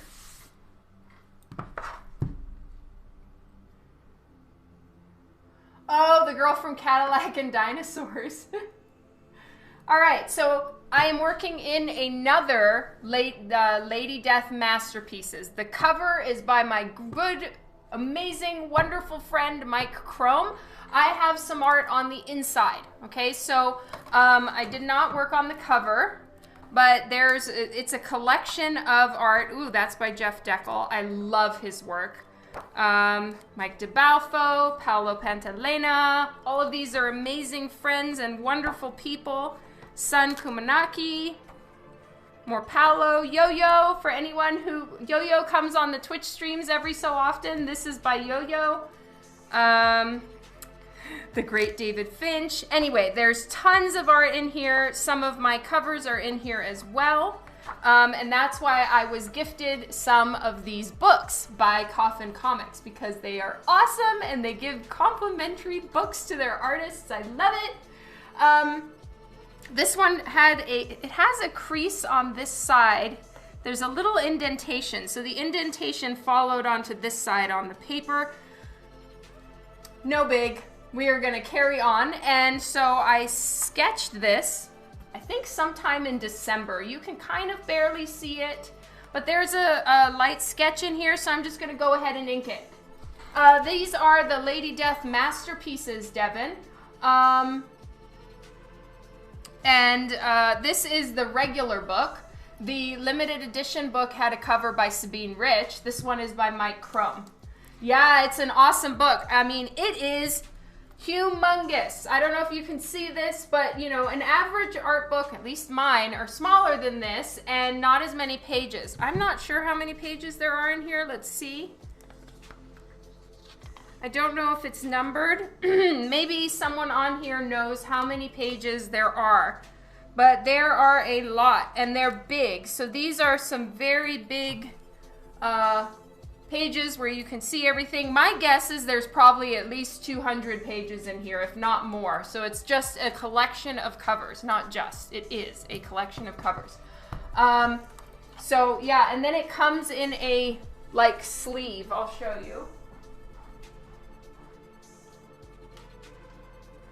So the book actually comes in a book sleeve. So this is also hard case or hardback, and it just goes in like this. And then they all have their own specialty box that they sit inside that keeps them even more protected. So, you know, true to Coffin Comics form, they package things extremely well. So, yes, this book comes in a box, and then this box comes in another box, and then I think it's shipped in another box. So you've got a very protected book. The book is really beautiful. And so the end sheets is what I'm working on. For anyone who's asked me to tell them what kind of paper it is, I don't know. Maybe Coffin Comics will know. But it's not particularly thick. It's actually considerably thinner than like my art paper that I use, which is cardstock. But it has a very nice smooth finish, and I love the color. It makes it that the paint that I'm going to use for Lady Death's white hair pops. So it's really fun. Okay, Elisa just came on and told us it is 200 pages.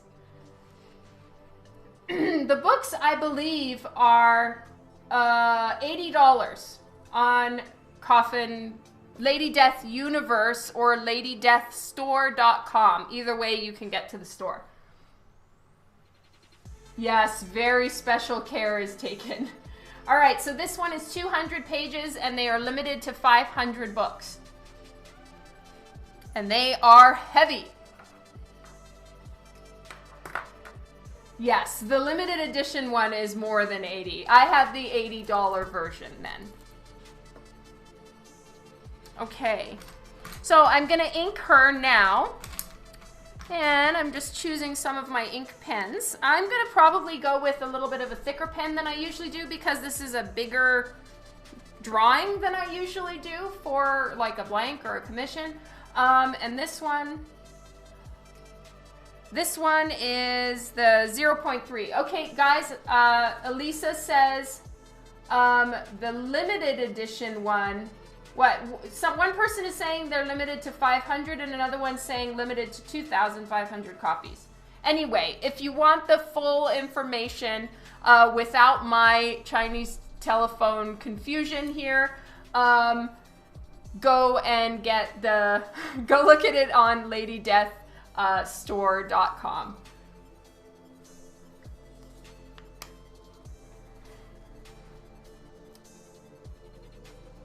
So I'm just gonna put down some inked lines here. This is a sketch I did a couple months ago. I think I was just watching TV and doodling, which is nice. I have 2 more done. I will always, like usual, I scan these and will always send any commissions that I feel are worthy. I will send them to Brian. So he always gets a copy. Both are limited edition. The cheaper one is 2,500 copies. The special edition is 300 copies. I'm very confused.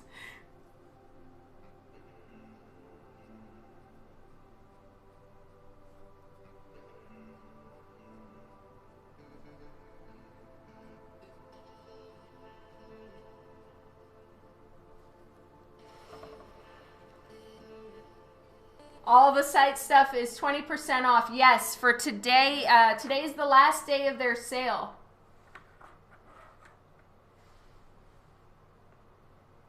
Oh, that's fancy, Scott. I love that. They've got a bunch of different offerings of things with the super limited edition version.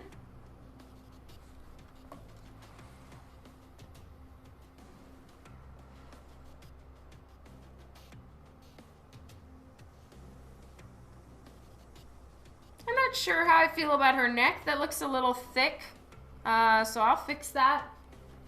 I don't know what was going through my mind while I was sketching it, but it's nice to have a second chance and fix shit that I made mistakes on, or I just no longer agree with myself, which is something that happens rather often, as I will like sketch something, leave it for a little while, look at it again and be like, what the hell was going on? That is not good.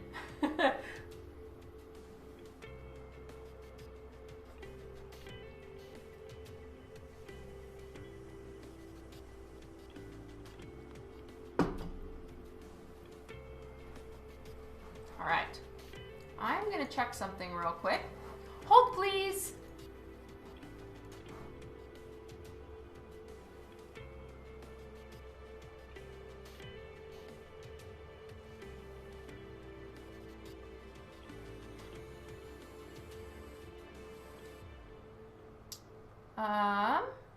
Just checking something.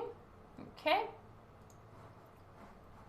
All right, I'm going back to the chat. Sorry if I missed anybody's questions or comments. Thick necks are okay.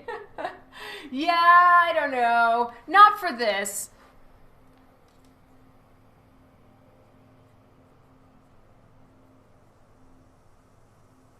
I'm just gonna thin out her neck a little tiny bit. And give her some jewelry for sure.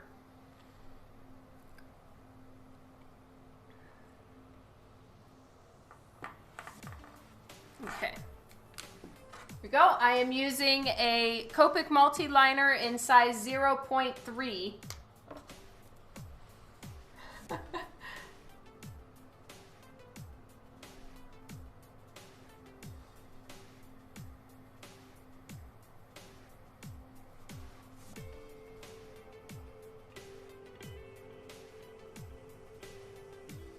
So I do have plans for her hair to be coming down in front with like little strands and stuff, but I'm still inking underneath all of it because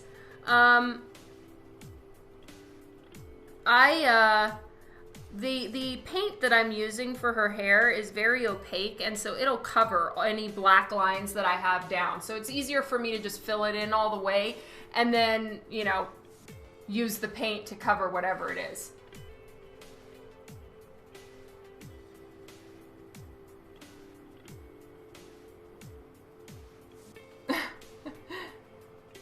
Good evening, Sean.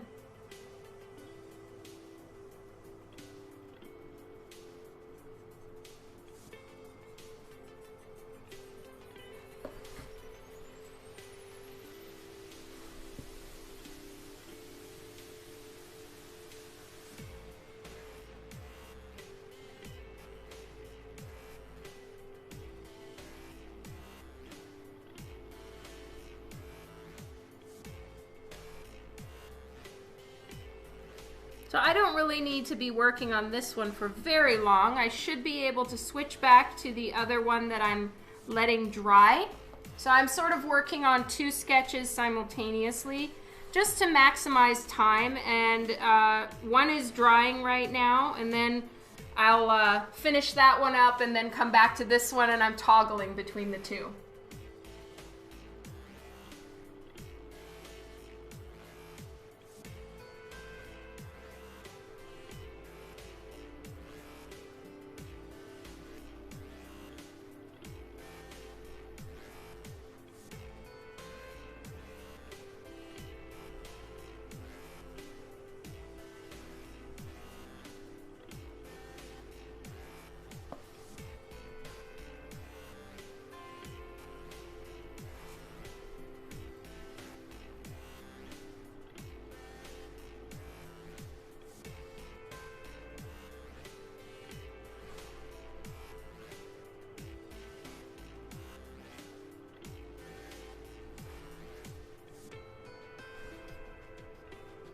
So this one I have planned that she's gotta have some big crown spiky thing. I'm gonna use gold metallic paint for that.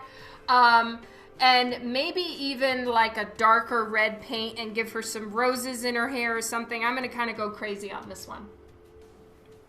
Have I ever drawn Ariel from The Little Mermaid? Yes, I have.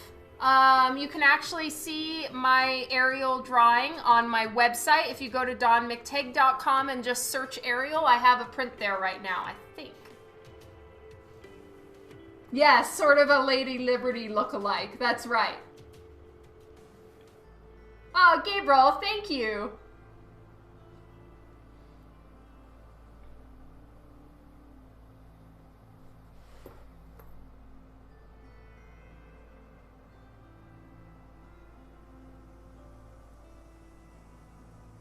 So I did my typical thing that I do, where I just add extra work for no reason, just for shits and giggles. This week I was working on my secret project, as you guys know, which is why I haven't been live streaming. I'm just doing a weekend stream. Though next week I'm going to be starting on Zenescope, a Zenescope exclusive. So I need to request permission to live stream it, but I'm assuming, or I'm hoping, usually they say that's okay. So, so I will be starting in on the cover layouts and sketches and, you know, final next week. And then the following week I'll be doing digital coloring. So anyone who's interested in seeing the process of digitally coloring a cover, I will be sharing my screen and you guys can join in on that, pending publisher approval. But anyway, back to my story. Last week, and the week before, I was working on a project that I was under a non-disclosure for. And I only had, the assignment was to draw one cover and one alternate, right? Well, for some reason, I decided to do 3. So I did one main cover, 2 alternates, and then 2 color alternates. So like 3 of each. We don't know why.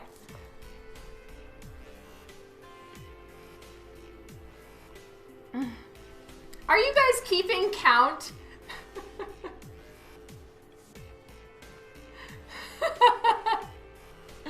Yes, well, she explained why she was bugged.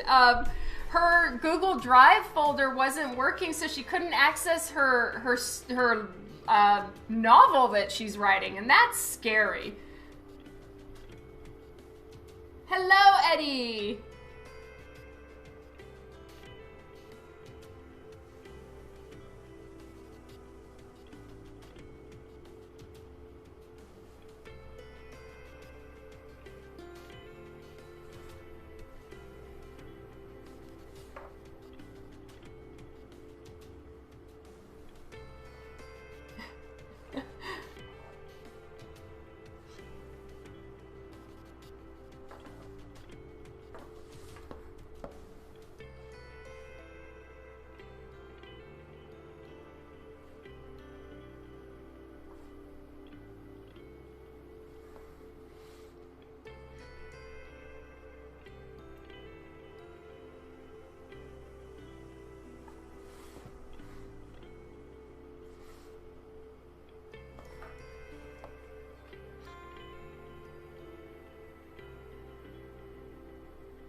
Sorry, everybody. I know I'm a real page rotator.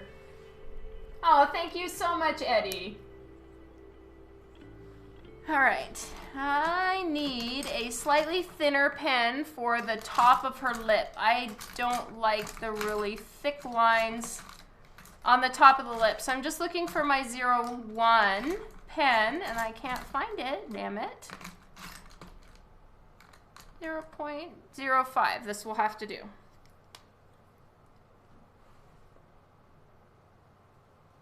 Holofoil. My Smooshy Paint Scorched Earth. Is that the one where she's kneeling and doing the horns? We need more plum wine. I always need more plum wine. That stuff is so yummy.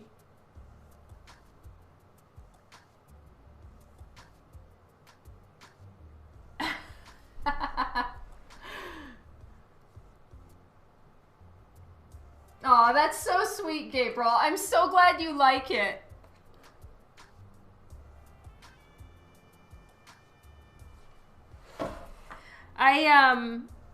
I almost chose that one as the coloring contest piece. But there's, you know, now that I'm digitally coloring my own work, I've noticed that I do put, you know, work into the lines, obviously. You know, there are collectors that get the original art, so I really do put a lot into it, but I'm also aware that I'm going to be coloring it. So there's some things that I leave out because I plan to do it in the color, and it's just easier to do it on the computer, and I don't have to worry about my lines being in the way, right? And that was something that I didn't do back in 2014, and that particular outfit has a lot of detail in it, which I thought would be more fun to color, but I almost went with that one for the coloring contest.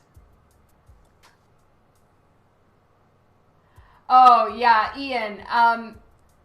Being a lefty, I mean, I feel like some of the best artists are left-handed. So there's got to be something with the brain that makes left-handed people so good at drawing. But I'm telling you, it's so hard to work on a blank, like, you know, the sketch covers when you're left-handed. It's not even, it's just not fair, you know, because putting pressure on that side makes it have a much worse grade, you know. So I really feel sorry for left-handed artists when it comes to that. Workaround, wow.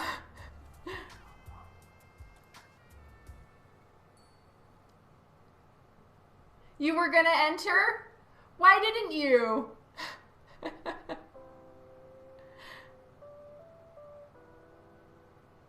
Left-handed people are the only ones in their right mind. I know. I really wish I was left-handed. I'm not gonna lie. Okay, I'm done with my thinner pen. Going back to this one. And this is the last little bit I'm gonna do on this cover because I'm gonna go back to the other one and finish it up.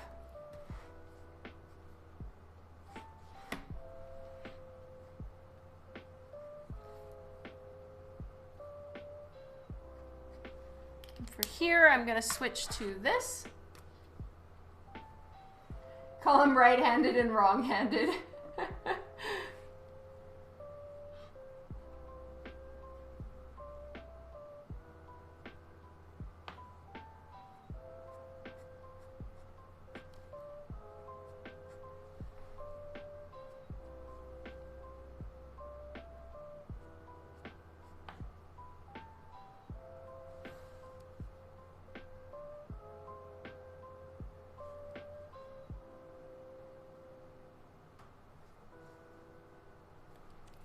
Use a thinner pen for her bust line.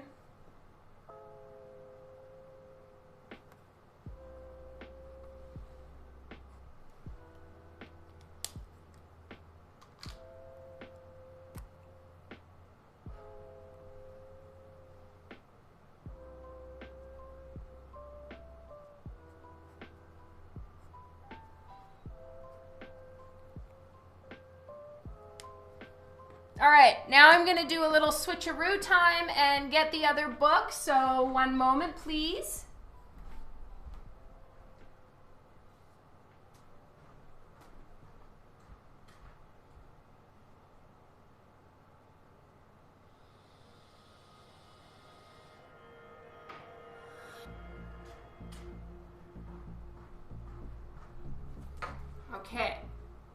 So here we go. I'm switching out the books really quickly.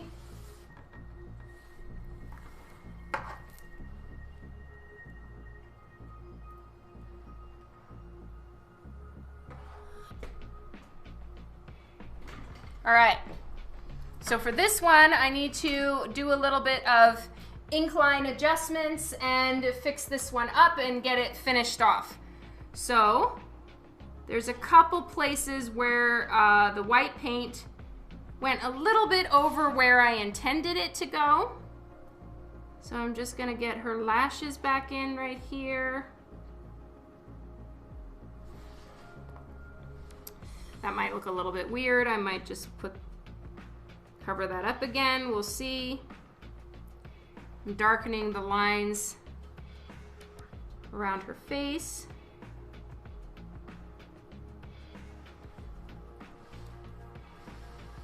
See you later, Juan.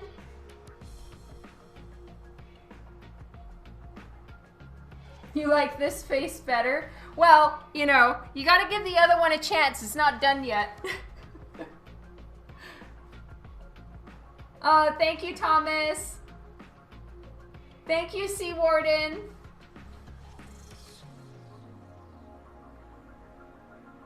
Lots of love to you, Juan.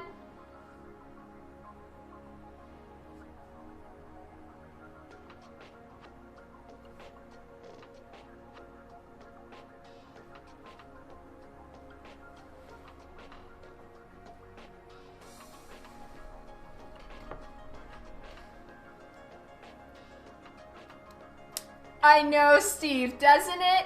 This is why Coffin Comics did the their blanks that they've, I mean, their comic book covers where they've got a spot for me to do remarks.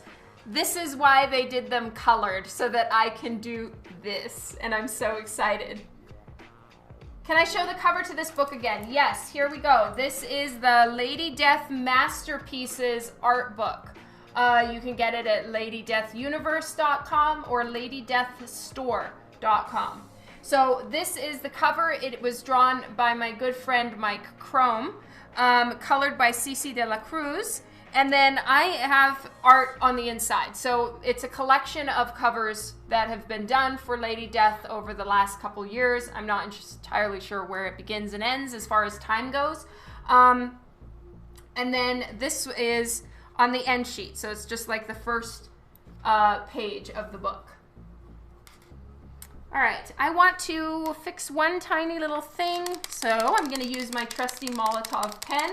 This is a Molotov acrylic paint pen, so it's the same paint, it's just in a pen form, and it's kind of like it has a little bit of a pump. It's one of those ones where you can push in the nib, and then that's how the paint comes out. But I've always got to clean it because it tends to splooge a little bit. All right, so I'm just going to add in a little bit more of a clean line here around her face.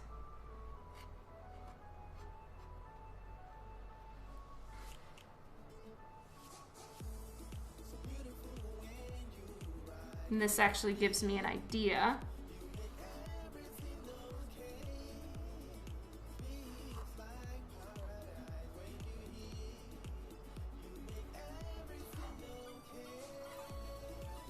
And just have a little bit more detail going on here.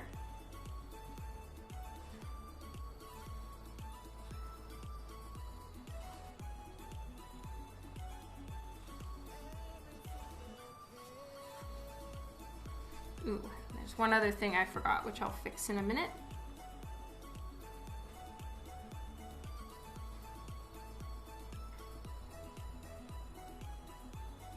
I'm just cleaning up some of my lines a little bit.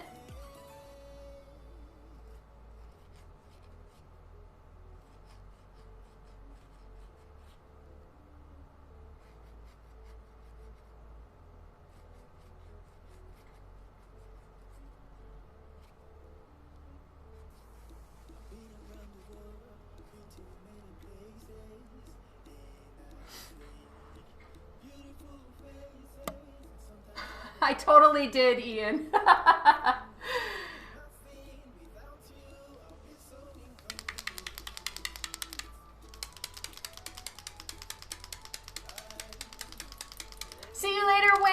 Happy Easter.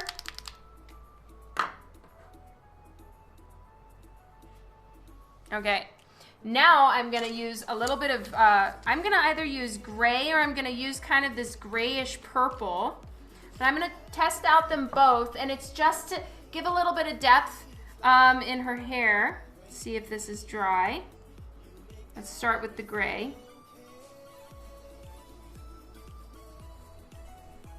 Because like this part is supposed to be receding a little bit. And like right here, it's supposed to be behind her head. So it's not like we really want this extremely white. I need to kind of drop a few things back. So I'm using a gray colored pencil just so not everything is like popping quite so intensely. I need to create a little bit of depth.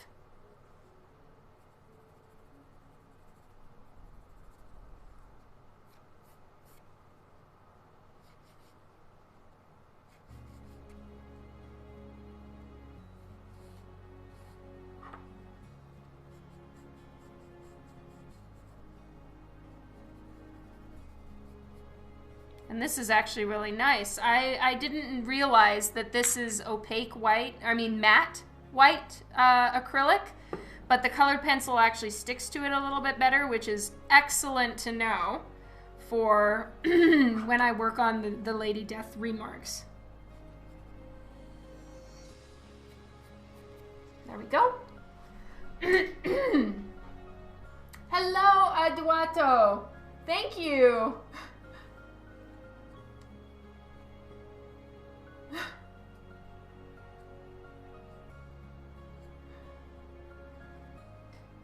So now I'm going to try this more purpley tone, and I'm going to see how it looks, because it might just be a little bit softer. It is a little bit softer.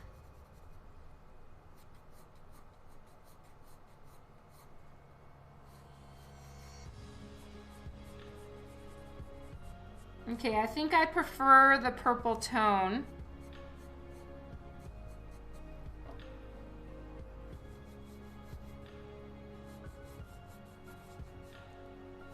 Just basically mimicking what her hair would look like if we could see a little bit of shadow or layering going on.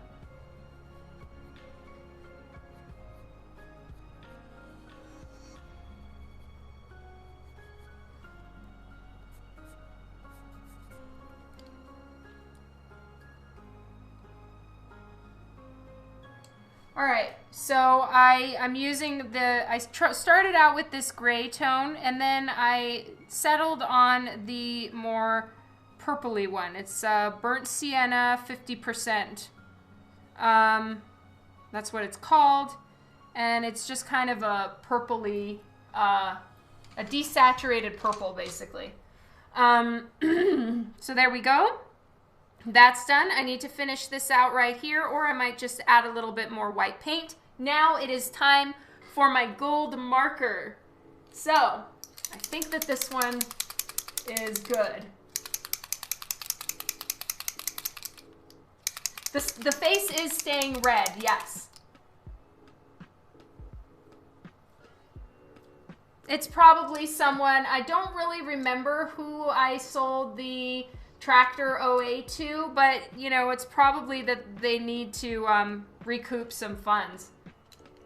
All right, this stuff is really pungent, so I'm gonna start being high on paint fumes. All right, so this is a paint marker. A dear friend of mine got it for me in Japan. It's metallic gold, so I can't really tell you more about the name or what it's called. It's just metallic paint marker. Oh, that's the Mitsubishi symbol, so I suppose it's a Mitsubishi brand. And I'm just gonna give her a little bit of bling. Bling,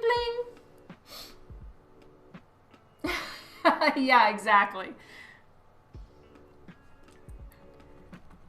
So it's a pump pen, so you have to press down the nib in order to get more paint on it. So I'm gonna have to go over to the side and do that every so often. but here we go. I'm just adding a little bit of gold on there. So it's metallic, so it does shine, which is nice. And I'm going to go ahead and put something here too.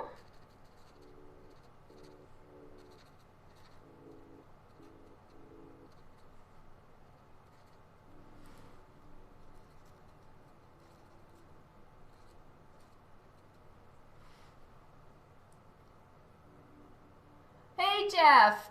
Right now I'm just drawing it for funsies. I didn't realize that I had already kind of sketched this one out.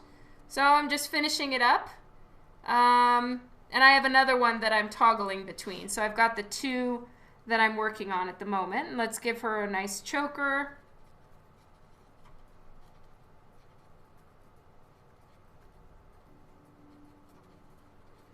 Whew, this stuff smells so strong. Oh my God.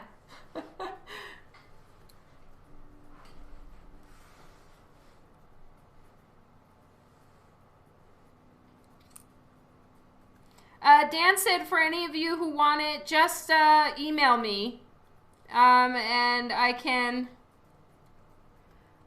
he prices them, so I don't really know what they're going to be yet, but we can communicate and see if you want it, or, you know, if nobody does at this point, I'll just hang on to them, no big.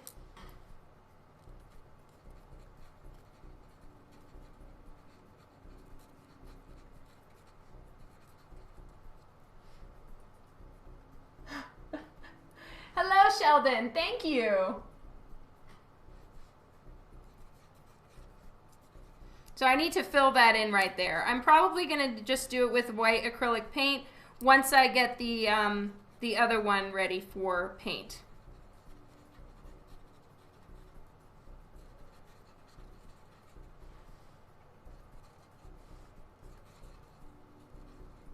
Basically just giving it a little bit of a lace look right there. She has a nice little armband. What's happening? I am working on some sketches on the end sheet of a Lady Death Masterpieces book. Dan is making dinner tonight and we are having pizza. We're so excited. We have junk foodie stuff on the weekends. So tonight we're having pizza. Yesterday, my son Lore and I made chocolate chip cookies. So Lore he's 17, just for anyone who doesn't know, and he makes the best cookie batter, like cookie dough. He's so good. So our little agreement is he does the cookie dough or batter, whatever it's called, and then I do the baking part and the dishes. So that's our nice little plan, and it works out rather well. I know it usually isn't, Gabriel, but you know, on the weekends we have special treats.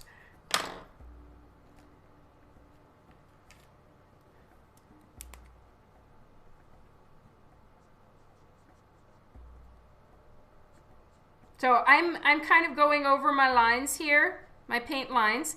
But that's okay because I'm going to paint over it again, and I would rather that the black be a clean line underneath. Yes, this piece is up for grabs. Just email me. I'm going to be scanning it first and sending it to Brian, just in case he wants it. So I can't make any promises whether it will or it will not end up being used as a mystery envelope or anything like that. That is up to the fiend in chief. What is what is he referred to? But anyway, the publisher.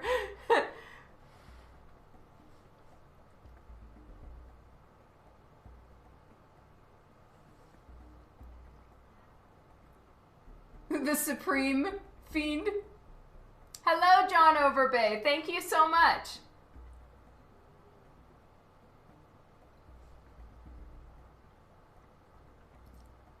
Oh, that's awesome, Stephen Portelli. What email do you send messages to?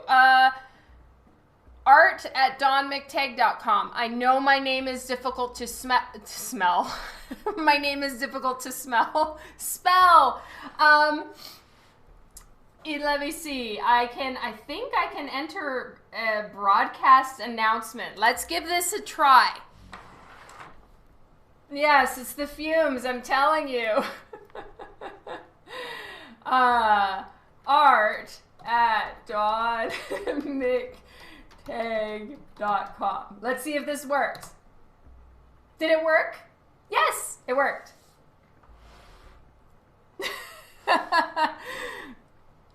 I'm like high on paint fumes right now. I'm telling you, sometimes like these paint markers have no smell at all. These ones though are just like, whoa.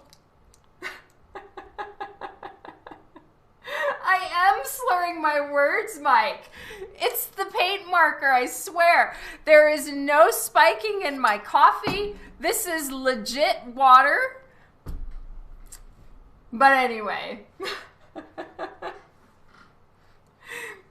All right, I think this one is done except for the last little bit of paint I want to add right there, and then I just need to sign it. Maybe I'll try to clean up some of my sketch lines, and we need to move back to the other one. Hello to you too, Mike. I wish I had plum wine or like Bailey's, I'm telling you, but I finished everything. You always mispronounce my name. I know, everybody does. I don't mind. It's no big.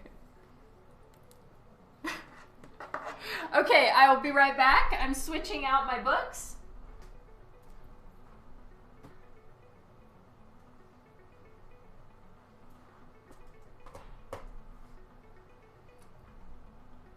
All right. I'm holding on to a couple books at once. Just a second.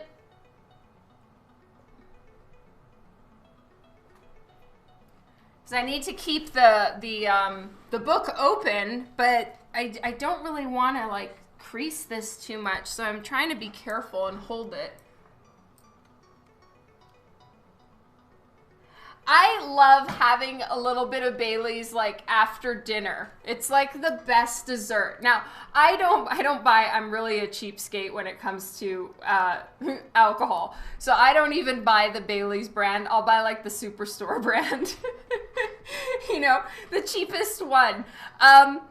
And the thing is I can never finish. Like, I'll pour myself like half a wine glass of it, and I can never finish it. So I get like a Ziploc baggie, and I cover it, and then put a rubber band, and I stick it back in the fridge. And Dan is just like, oh my God, I swear to God, there is no other woman I've ever seen that like covers her wine glass with a Ziploc baggie because she can't finish it. I know, Steve. Oh, hello, Mo. Sending so much hugs and love to you too, hun. Yeah, I really am.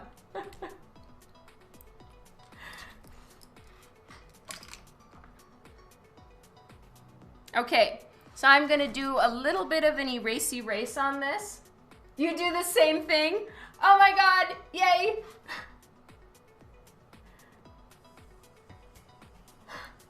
Boy, Ian, I honestly don't know if I can handle whiskey. It's pretty intense. Like, I am such a girly drink girl. I have Bailey's, Moscato, and plum wine. And those are kind of the only three things that I drink. I doubt I'm going to be able to handle whiskey.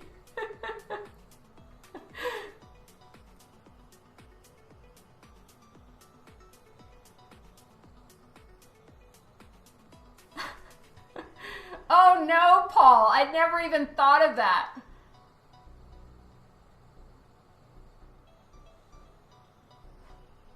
I can't though, Devin. I really, really can't.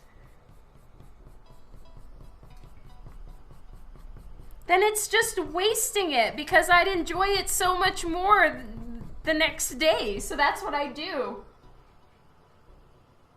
This stuff is angel tears.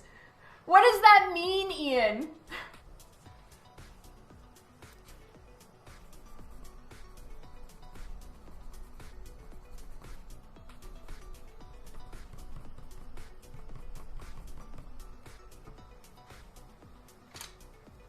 Try some gin.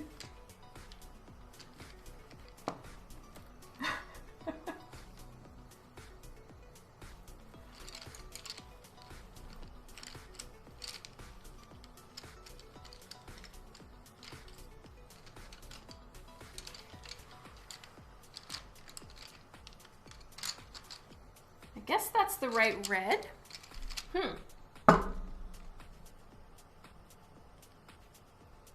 But you guys would enjoy it so much if I drank it all at once. Okay, you know, that works. Smooth as a baby's bum. Well, you know, I'm willing to try just for you, Ian. Especially because you made it and you're being generous and letting me try some. So yes, I will put on my big girl pants and try some whiskey.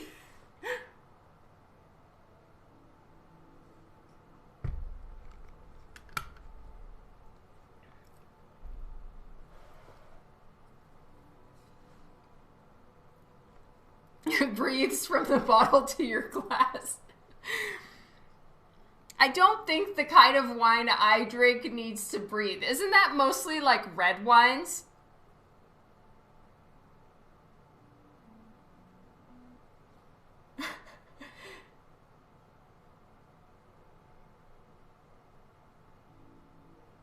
Just let Brian know about the first remark. This one I didn't make.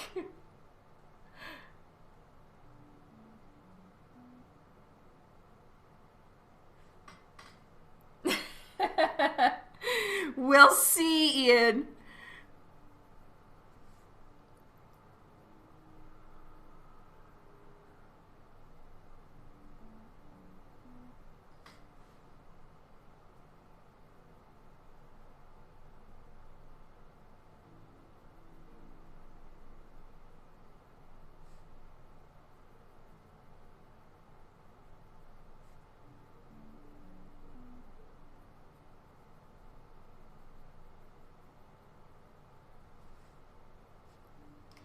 All right, and I'm gonna try adding in a little bit of shadow because I always, whenever I'm coloring Lady Death, I always give her a little bit of a shadow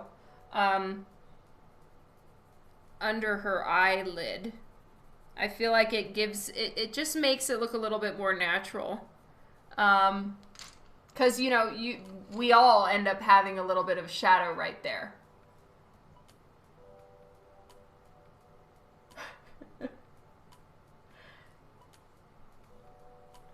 Yeah, I'm a mixed drinks person. If I'm gonna have like some vodka or some whiskey or rum or whatever it's gonna be, it is very, very, very watered down with Coke or Sprite or something.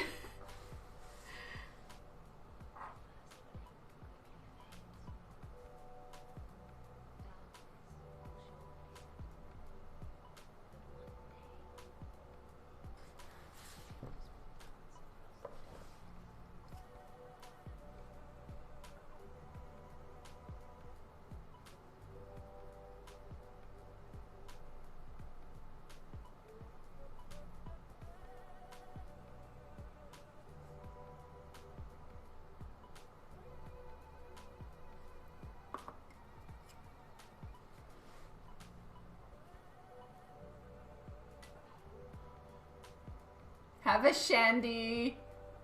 Long Island iced tea for Dawn. Isn't Long Island iced tea like it has so many different alcohols in it and it's kind of the thing that'll get you wasted so fast? If so, bad boy, Philip. I'm not trying to get wasted.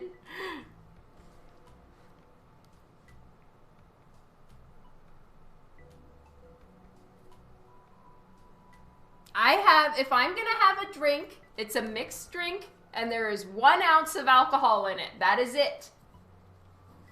It has everything. Yeah, no can do. 1 ounce.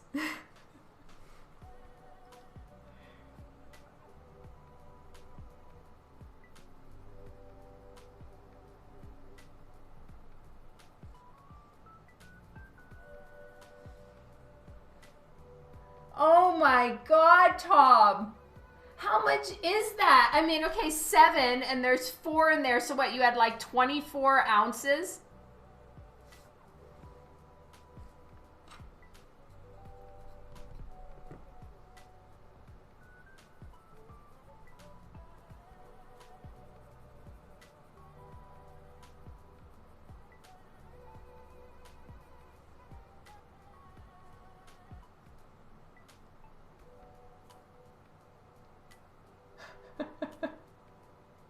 But they are so good.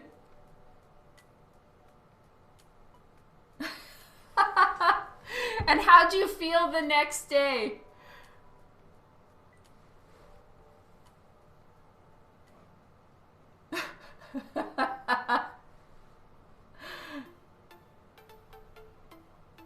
Oh my God, that's so bad.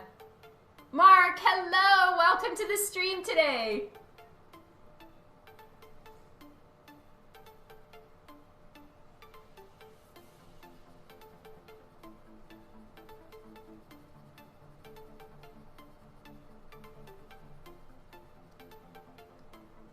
You welcomed death the next morning, I'm sure, Tom. That is bad news.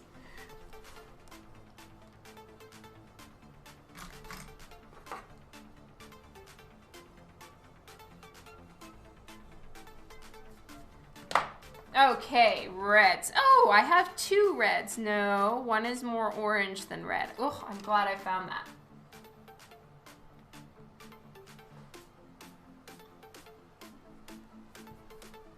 I'm gonna lighten that up a little bit.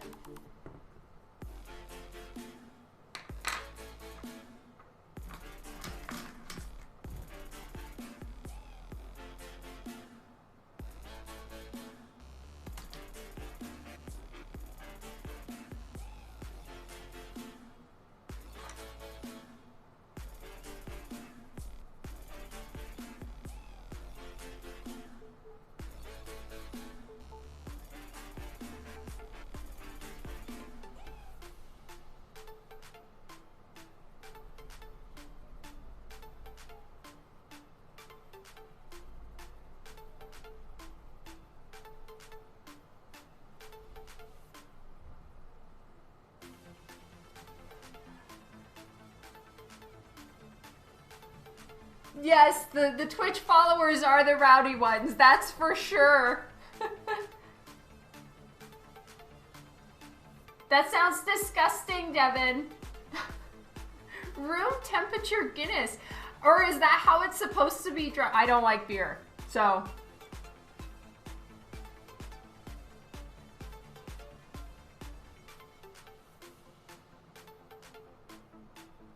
Yeah, that sounds about right, Paul. That's awful. I'm so sorry.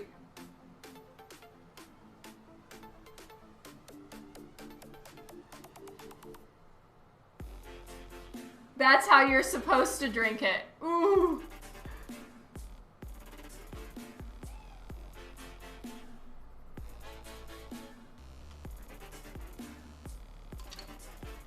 Truth be told, I have never tasted it. So, but I don't like any kind of beer. So I think I'm good on not trying it. I make a bad Irish person.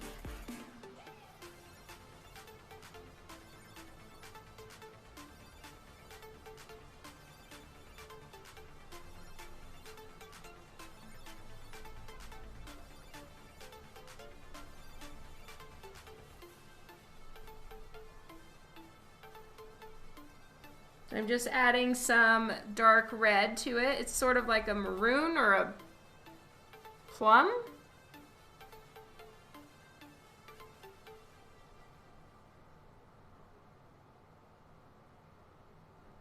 Oh, hello, Ultimate. Yes, I've had tons of fun.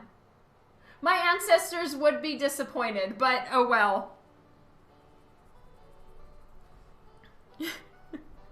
Can't win them all.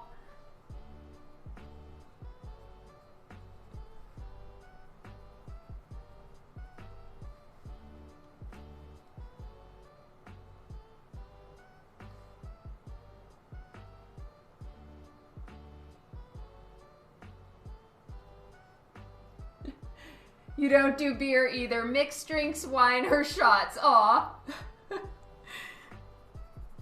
I can't do the shots. I mean, I could, but it's just, I have such low tolerance. I really, you know, I make it through like half a glass of wine, a quarter of a glass of Bailey's. Like, I really can't do much. I have severe chronic migraines.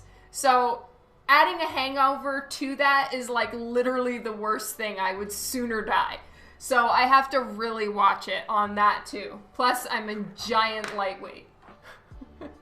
I like start feeling it after like one glass, and I'm not a small person. It's just I don't drink that often. But I would love it if I was like, if I had a Bailey's every night, but that's not exactly good for one's figure. All that. What is in Bailey's? Because like it's cream based, but it can't be real. I mean, that shit sits on the shelves for months. So like, what is that? I love margaritas. Slushy margaritas!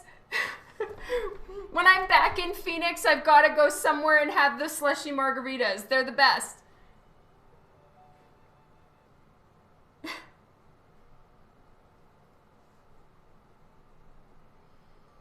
Sweet drinks, I'm telling you, they'll get me.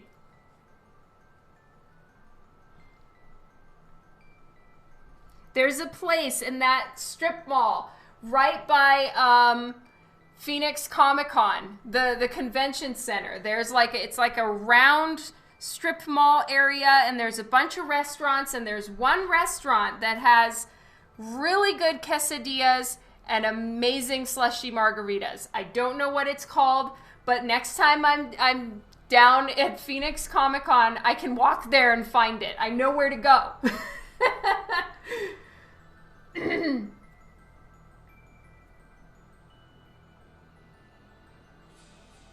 The Arizona Center, is that what it's called?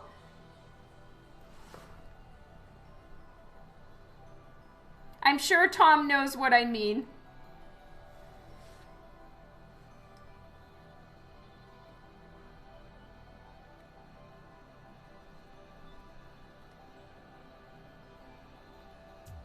Where did my, oh my God, I'm always losing my red. Sweet drinks will give you a headache. Okay, so that's why I'm always getting sweet drinks, and then I have a headache too.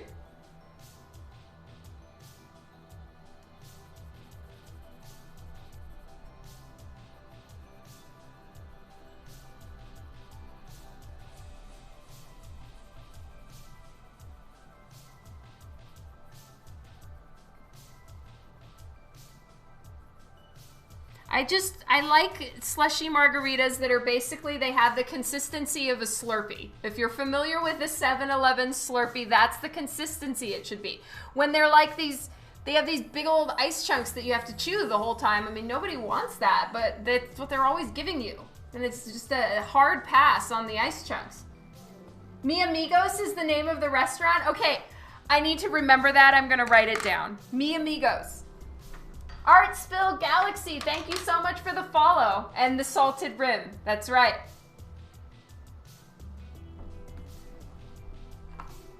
Tom, I knew you were gonna get it and you would know what I was talking about.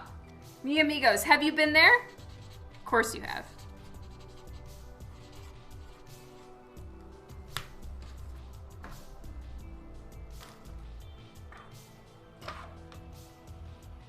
You haven't had a Slurpee since you were a teenager? Oh my God, Kara. We need to change that.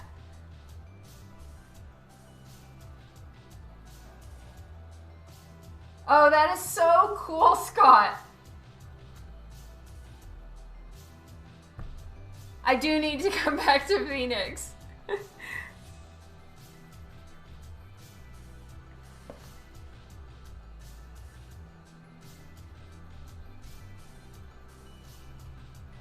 Is Swornfest in Phoenix, or is it in Scottsdale?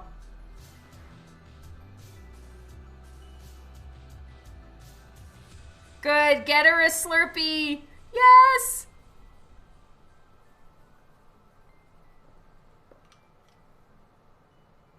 Oh, it's in Mesa. Is that far from Phoenix? Or should I maybe just like grow up and look in a map?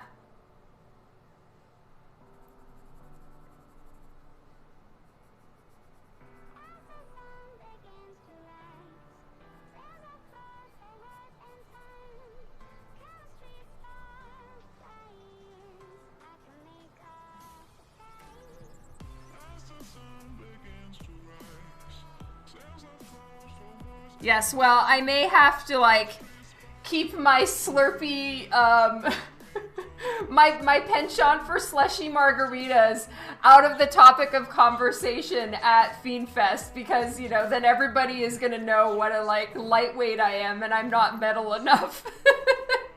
When everybody's having their, like, badass scotch shots or whatever's going on, I'm just gonna be like, yeah, I'm, you know, over here in the corner.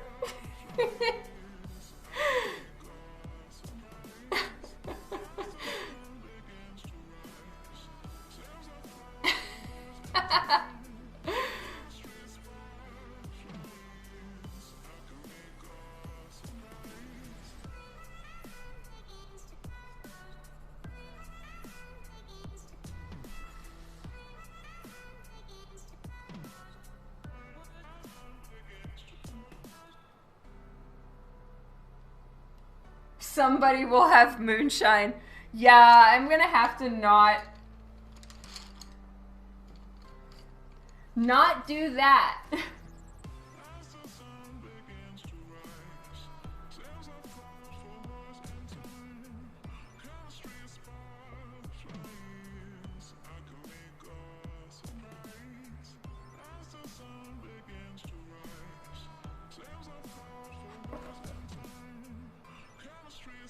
All right, I think I'm gonna be able to make it for getting the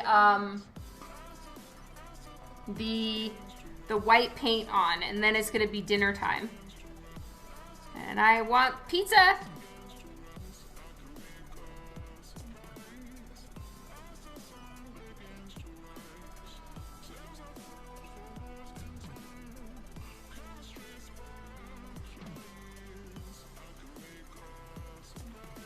Downtown Mesa has some good food too. Yay! Oh, San Diego is announcing their plans soon. Oh boy. What kind of pizza are you having? We got frozen pizza. Honestly, I love it. I can't remember the brand. I think it's a Canadian one. It's a rising crust, so it's so good. Shannon made Easter ham. Oh, how is Shannon feeling? Is she all better?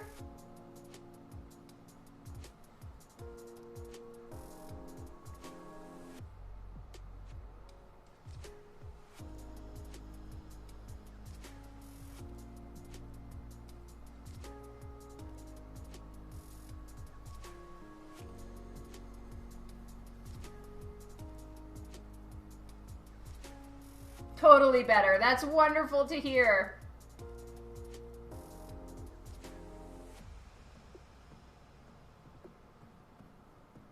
It was just a cold. Okay. Oh yeah, I mean, I will be shocked if San Diego is still going, but I have no inside scoop. Chicken Nugget, thank you so much for the follow. Off to dinner. See you later, Tom. Thank you so much for hanging out. Lots of love to Shannon and the kids.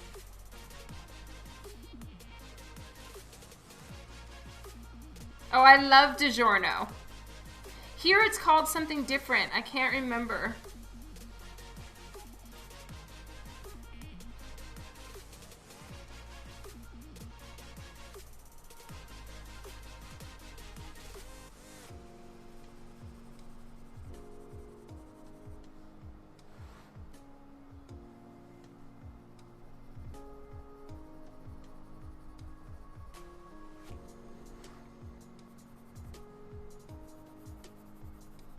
So I'm using red as a shadow color since her skin is red because of the paper.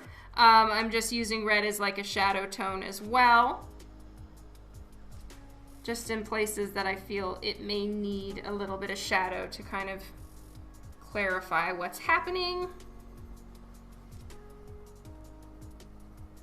There we go. I'm gonna be putting all her hair all around in there. Let's give her bust a little bit of a shadow for the appropriate Lady Death boobage. You heard on a panel yesterday that they're trying to get access to a baseball park to stretch out the con, like for more space? Oh, really, Philip? But, okay, why doesn't the cream go bad? Like, how does Bailey's actually, like, have such an extended shelf life? Is it the alcohol that keeps the cream from going rotten?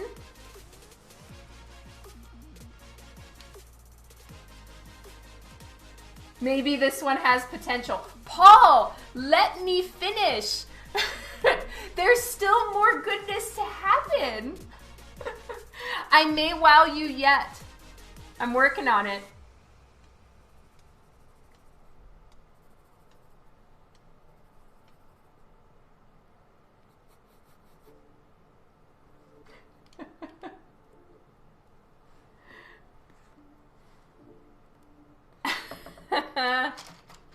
It's giving me a hard time here, people.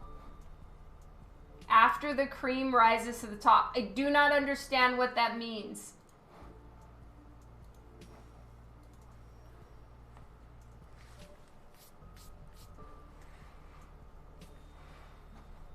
Let me see when dinner is. Like if Dan can give me a time estimate, because I would like to keep going and finish out the skin.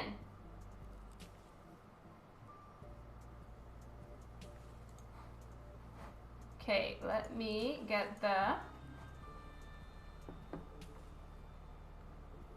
Okay, this is weird. I feel like I'm missing some of my Facebook ones. Some of my Facebook comments. I'm gonna check real quick here.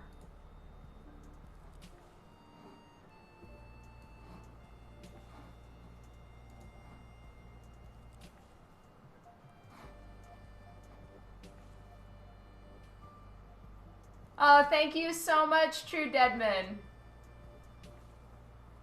It's one of the options they're exploring. Interesting.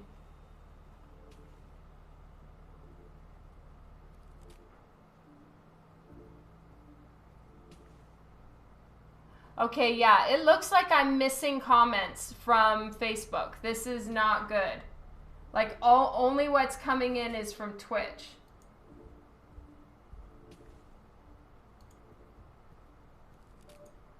Huh. Oh, Facebook has been having issues. Okay. Well, see you later, Elisa.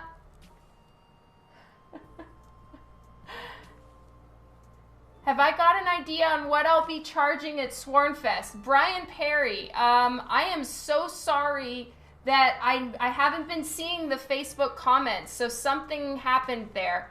I don't know what I would be charging for at Swornfest. So I don't know. I have no answer.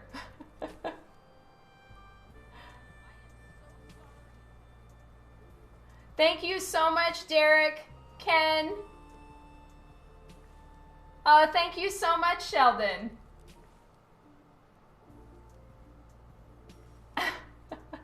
All right, so Facebook, I really apologize for missing all of your comments. It looks like something wasn't working, but I am, I'm checking now.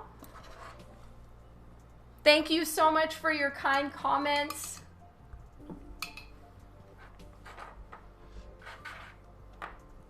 There was a hiccup in the stream about 20 minutes ago. Okay, I thought that maybe it was over on Facebook or something. But yes, Facebook people, if you asked me a question and I didn't answer it, it's because I didn't see it. Now I'm seeing your comments. Please catch me back if I missed something. I was not trying to ignore anyone.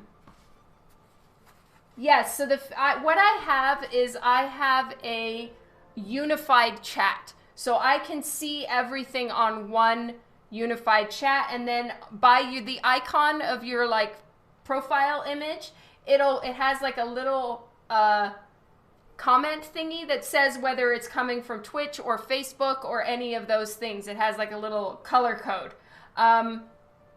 So I was seeing Facebook and Twitch on the unified chat for a long time, but then it started turning off. So now I've just got Facebook open on the side. You know, these are all things we're working through. This is a new test run for us. Let me see if I can access this. All right. So if you were trying to ask me something or tell me something on Twitch, definitely please let me know. Thank you so much, Richard. See you later, Mace. It was great to hang out with you. Have a great week, and I'll catch you later. Lots of love.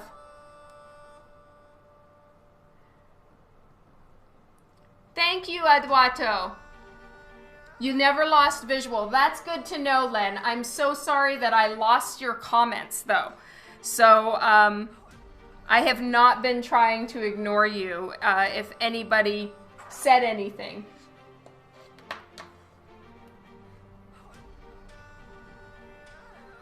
All right, white paint time. Whoop, whoop.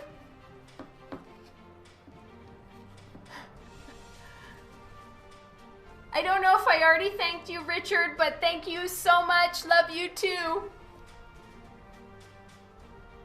Comments got pushed to the cloud. You know, we're still figuring this out and working it out, you know, and there's always things like, you know, we've got to figure it all out. But it's, at least, you know, the streams look good. It seems like Dan is a wizard at figuring these things out. I am so lucky.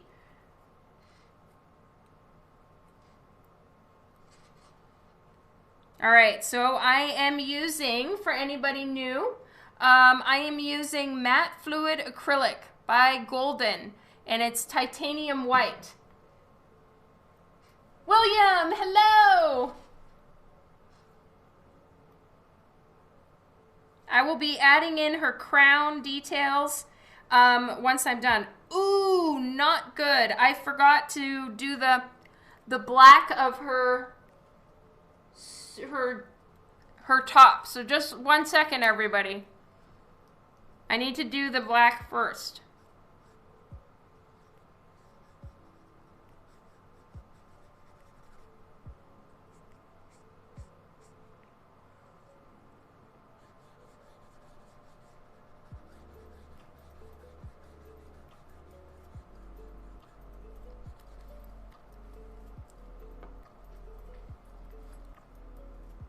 The MJ was the first you saw. Oh, thank you so much, Chris. Dawn, 8x8 is part of her intermittent fasting. That is true. I generally do eat at 8 o'clock. But if dinner's a little bit late, I'm not too strict on it. Plus, it's Easter weekend, so you know. The main thing that I'm very strict on is I generally do not have like a night snack, or I do not eat at all, except I have black coffee or tea, or both, with no cream or sugar in them, until noon. All right, so I'm filling in her chest area in full, but I plan on covering this with the white paint. So I just heard Dan call the kids, but you know what? I'm gonna go ahead and finish this because then they can like get at their pizza first and stuff. I'll just let him know I'm gonna be a couple minutes late.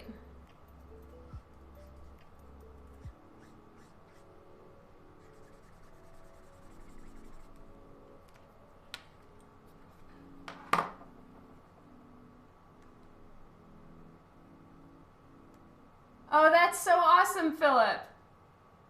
All right, I'm just letting Dan know. Gonna be 5 minutes late. Late start without me. All right. Couple minutes, couple hours. Who's keeping track? Trevor Humphreys, thank you so much. Oh, Chris Dawkin, that is so kind of you. I really appreciate it. Thank you for joining in. All right. So I put down her bust because I want the black paint underneath. And here we go. Just gonna have her ear in there. This stuff is gonna go behind.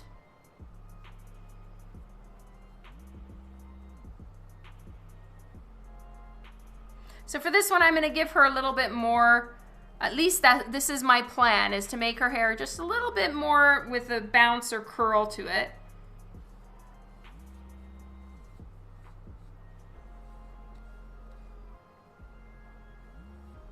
Now bear in mind, she's gonna have a big old crown, but I'm gonna make her hair a little bit bigger in the background too.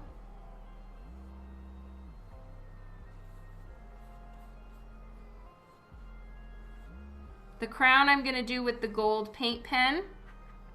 So I'm not really too concerned about leaving out the lines because I'm gonna be covering it with opaque paint, so I don't have to worry about it. That can just go over the white paint very easily.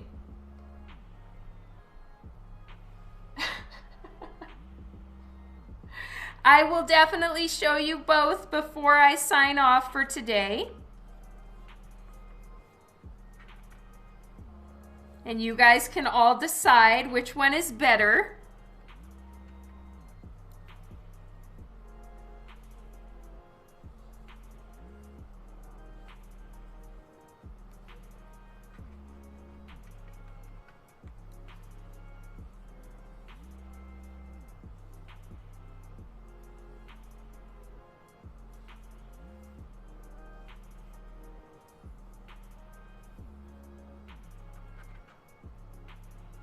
But you gotta give me a chance to actually finish it because some things don't really look good until it's all tied together. Oh, thank you, Darren Messiah.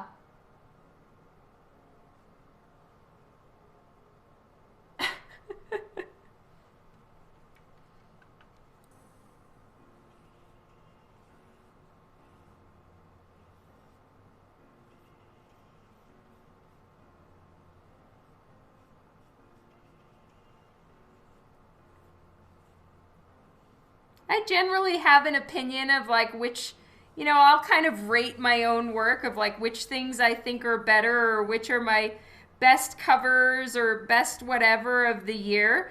But, you know, a lot of that, sometimes my opinion doesn't even matter because like I'll find out from a publisher, well, X cover did incredibly well. This was one of the best ones you did for us all year or whatever. And sometimes my predictions are not right. It's really interesting.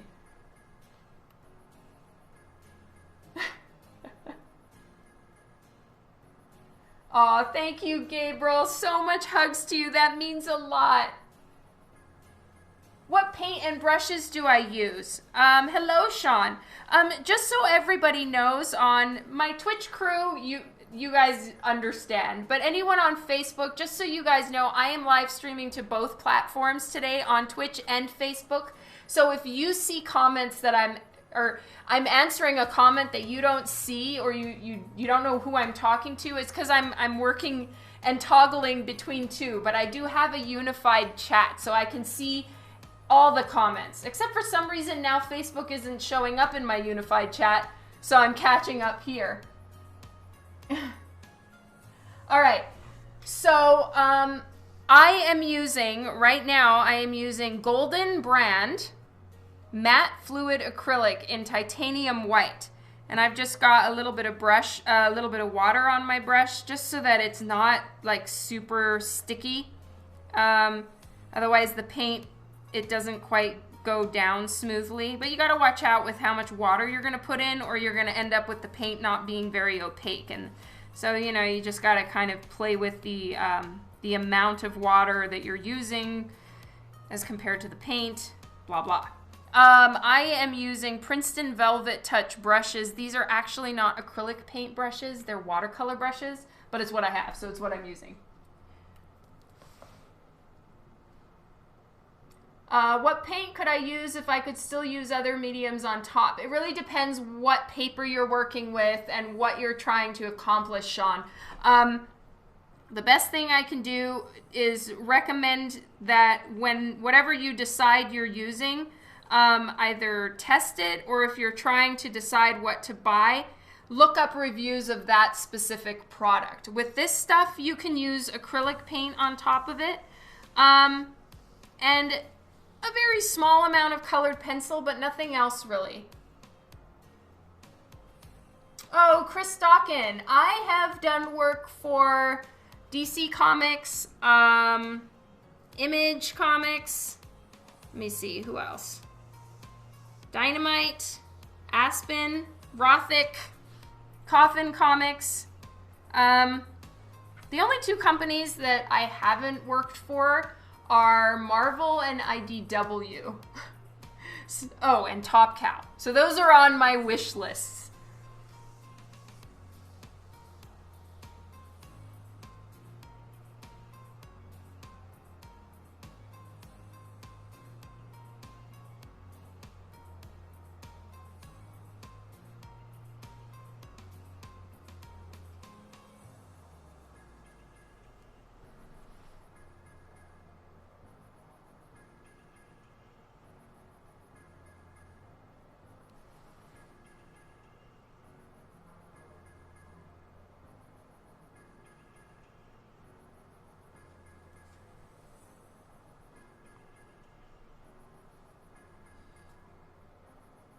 Oh, my pleasure, Sean.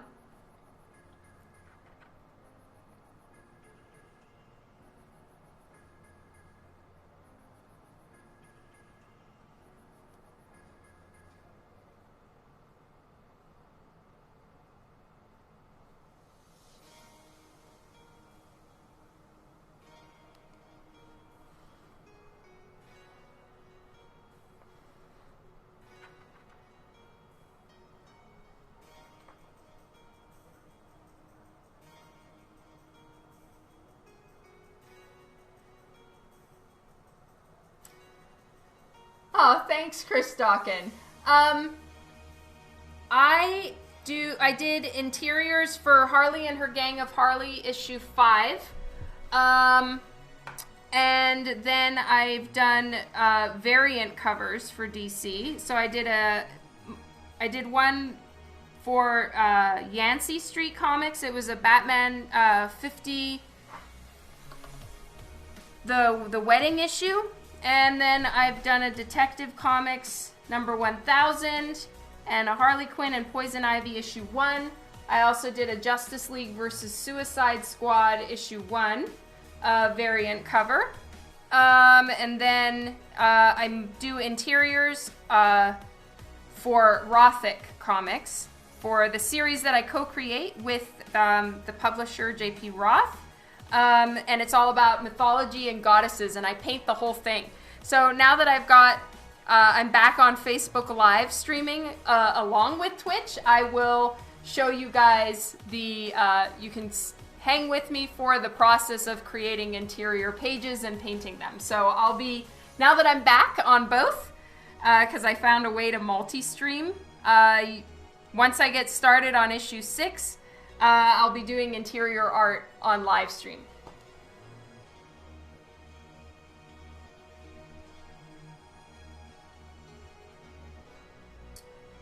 Rustcast, what did you say? What do you mean, like Battle Fairy? See you later, Mr. E. Thank you so much for hanging out. Have a wonderful week.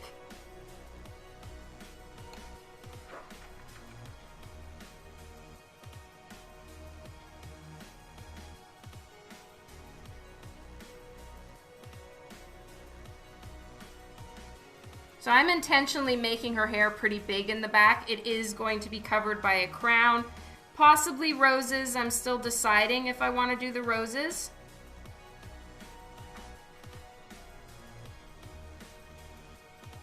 I did do a cover for Marat. That's right. That was really fun.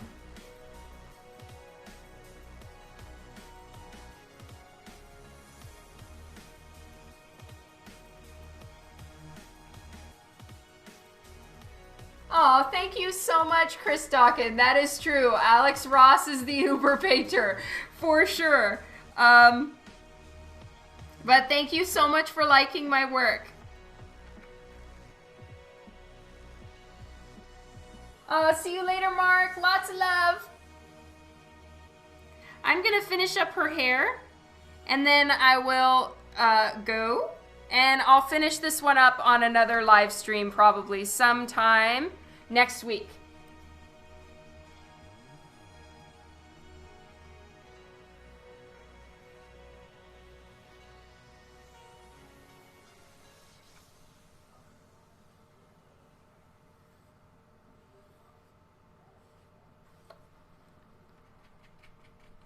Need a little bit more paint. I know, pizza, and I'm hungry. Oh, thanks, Sean. Yeah, so you can go to Twitch .tv/DawnMcTagg if you want to find me on there, or if you're thinking to live stream your own work. Yep, you can just need a couple webcams or your phone, actually. I think you can live stream with your phone.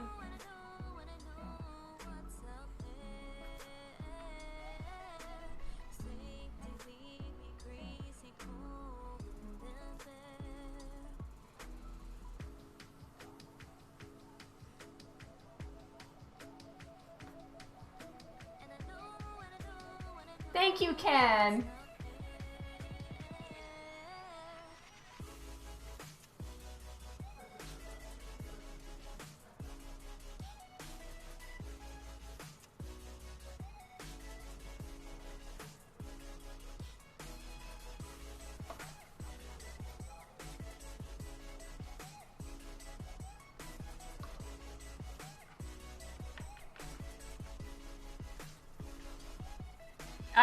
Yes, it's Meat Lovers Pizza. I'm very excited.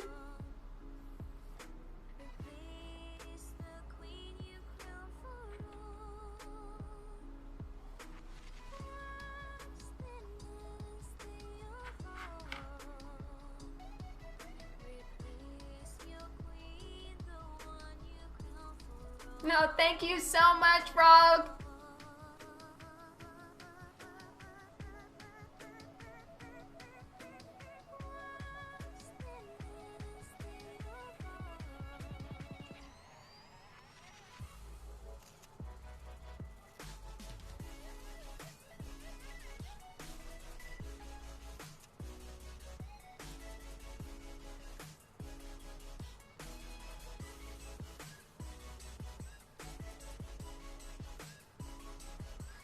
Okay, so that's where I'm gonna leave it for now. For starters, my paint is drying out, and I need to just do a tiny little drop of paint on the other one. So again, these are in the Lady Death Masterpieces art books. So I have some pieces inside, but I can't flip through and show you right now because the paint is wet. But I am doing a quick sketch. Quick is relative when it comes to me, but I'm doing a sketch of Lady Death in the end sheets of the art book. The cover of this one is done by Mike Chrome, and then inside there are covers and collection of art from many different artists, myself included. So this one needs to dry now, and then I will be doing a crown, perhaps some roses. So this requires a little bit more work. I'll save it for another live stream, and I'll show you the one that I finished already.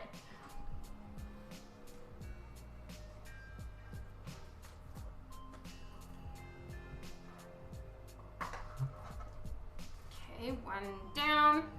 So this is the other one. I just want to add a little bit more paint right down by her bust. Gordon, hello.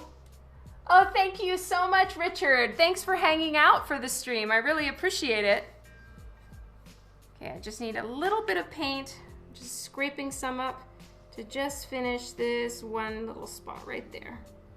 I just wanted to cover some of the black paint. Oh, thank you so much, Len Darren. I hope you have a fantastic week and that you had a happy Easter.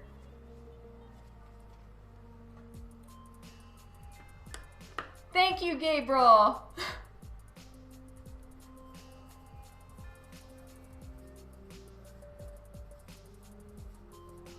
All right, so I am done. This one is finished. I just need to sign it. I might erase a little bit of the pencil, but I'll think about it. All right, so almost 2 pieces done, and I will hopefully be back on Tuesday to do another live stream. I'm working on a cover for Zenescope next week. And then, just so everybody knows, on Friday, Coffin Comics is having a artist celebration featuring artwork by me, so there's going to be a big sale. Make sure to follow Coffin Comics. They do Lady Death, and I do some work for them. That's what this is right here, and I will catch you all later. Stay safe, take care, stay home if you can. For those of you who are essential workers, thank you so much for keeping us all safe and making sure that we can go to the store and there's food there on the shelves. You guys are amazing. I love you all. Take care and have a wonderful week. Mwah, mwah. Catch you later. Bye.